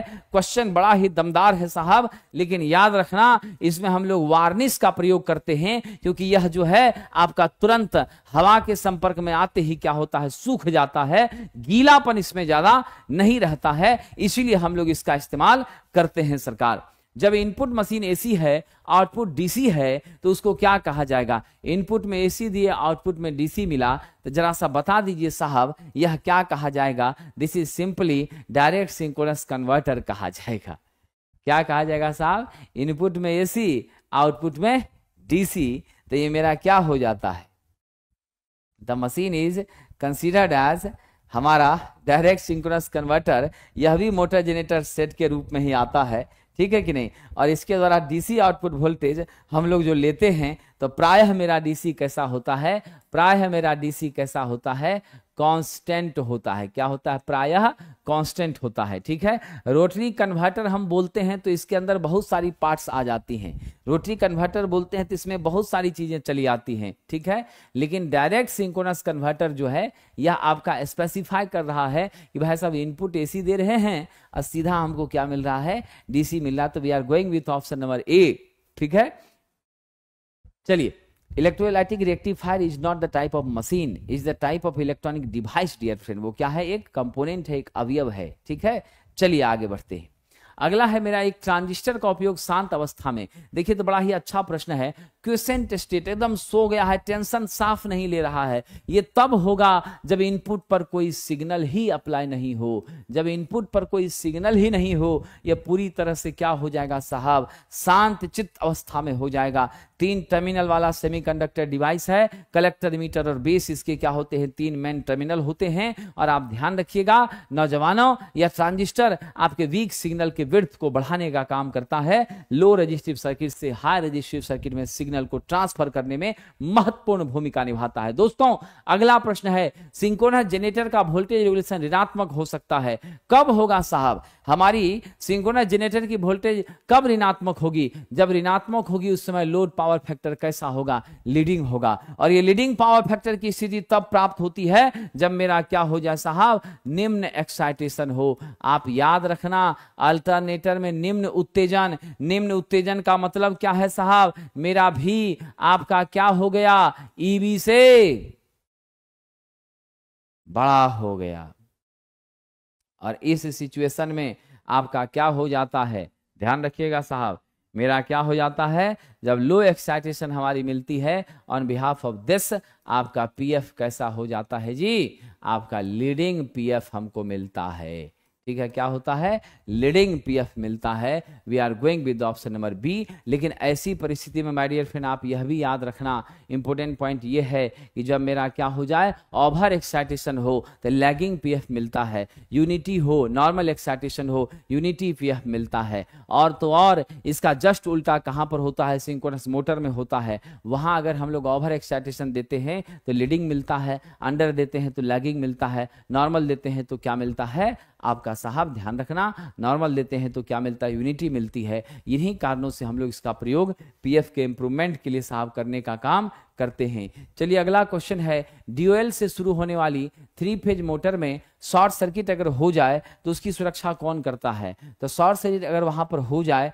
तो उसके लिए ओवरलोड प्रोटेक्शन का व्यवस्था हम करते हैं, बैकअप फ्यूज का यूज करते हैं। और ऐसी परिस्थिति में we are going with the option number C, backup fuse. एक बात याद रखिएगा, ड्यूएल 5 HP से कम के मशीनों के लिए प्रयोग किया जाता है, वो भी squirrel cage induction motor type का जो मशीन है 3 फेज का, उसके लिए। बट यहां पर ध्यान देना कि धारा वगैरह को कम नहीं करता, लेकिन धारा जैसे ही मेरे सुटेबल स्टैंडर्ड से क्या होती हैं? अधिक हो जाती हैं, बढ़ती हैं, तो तुरंत यह क्या करता है? रिले है, आपका फ्यूज लगा है, तुरंत यह मेल्ट करके हमारे सर्किट को एक्सेसिव करंट से बचाने का काम करता है, पूरी व्यवस्थाओं को सुरक्षित कर लेता है। हम सेफ और सुरक्षित रह जाते हैं, सिस्टम भी हमारा डैमेज नहीं होता है। कह रहा विद्युत वितरण खंभे के लिए किए जाने वाले इंसुलेटिंग रिंग डैश पदार्थ के होते हैं। मेरी जो इंसुलेटिंग रिंग है साथियों, वह याद रखना सेरामिक का बना होता है। किसका बना होता है सरकार? सेरामिक का बना होता है। और आप जानते हैं यह 7000 kg प्रति सेंटीमीटर स्क्वायर की सामर्थ्य रखता है। और इसका परावैद्युत सामर्थ्य आपका कितना है? 60 kV प्रति सीएम के रेंज में होता है। कितना होता है? 60 kV प्रति सीएम के रेंज में होता है। डाइलेक्ट्रिक स्ट्रेंथ की बात करें तो 4 से 6 के रेंज में होता है। ये बहुत ही उपयोगी पदार्थ है हमारा insulating ring for the purpose of distribution of electrical power. Dear friend, DC generator में इनपुट की प्रकृति कैसी होती है? डीसी जनरेटर में इनपुट हमारी कैसी होती है? मैकेनिकल होती हैं। क्या होती है? मैकेनिकल होती हैं। उस मैकेनिकल को हम किस में बदलते हैं साहब? इलेक्ट्रिकल में बदलते हैं। किस में बदलते हैं? इलेक्ट्रिकल में बदलते हैं। ये ध्यान रखिएगा। और आज के सेशन का आखिरी प्रश्न, और फिर आपसे कल होगी मुलाकात। तो हमारा प्रश्न है ए व बी के बीच का समतुल्य प्रतिरोध खटाखट निकाल लीजिए। आपका पॉइंट ए और डी, सी और बी क्या है? इस दोनों को हम लोगों को री रेगुलेट करना है। तो जब आपका सेम पोजीशन पर ऐसे शॉर्ट कर दिया, मतलब ए और डी आपका एक ही जगह पर है। इसको शॉर्ट कर दिया तो मतलब आपका बी और सी एक ही पोजीशन पर है। ए और सी के बीच में कितने का प्रतिरोध? आर है। आपका साहब जी ध्यान देखिए, सी और डी के बीच में कितने का? वो भी आर है। अब आपका डी और बी के बीच में कितने का? वो भी आर है। अब ये तीनों आर समान मान के हैं और आपस में कैसे हैं साथियों? समांतर में जुड़े हैं, पैरेलल में जुड़े हैं। और जब ये पैरेलल में जुड़े हैं तो यहाँ से आर इक्विवेलेंट मेरा क्या होगा? आर बटे एन होगा, क्योंकि पैरेलल में जब प्रतिरोध समान मान के जुड़े हों तो उसका इक्विवेलेंट आर बटा एन निकालते हैं। आर तो मेरा आर ही है, एन मेरा 3 है, मेरा मान निकल गया। The magnitude is how much? R by 3 ohm. क्या हो जाएगा साहब? ऑप्शन नंबर ए आर बटा 3 हो जाएगा। हालांकि डी में भी लिख दिया है, लेकिन ये यहाँ पर इसको 3 बटे आर कर दीजिए तो मेरा सही हो जाएगा।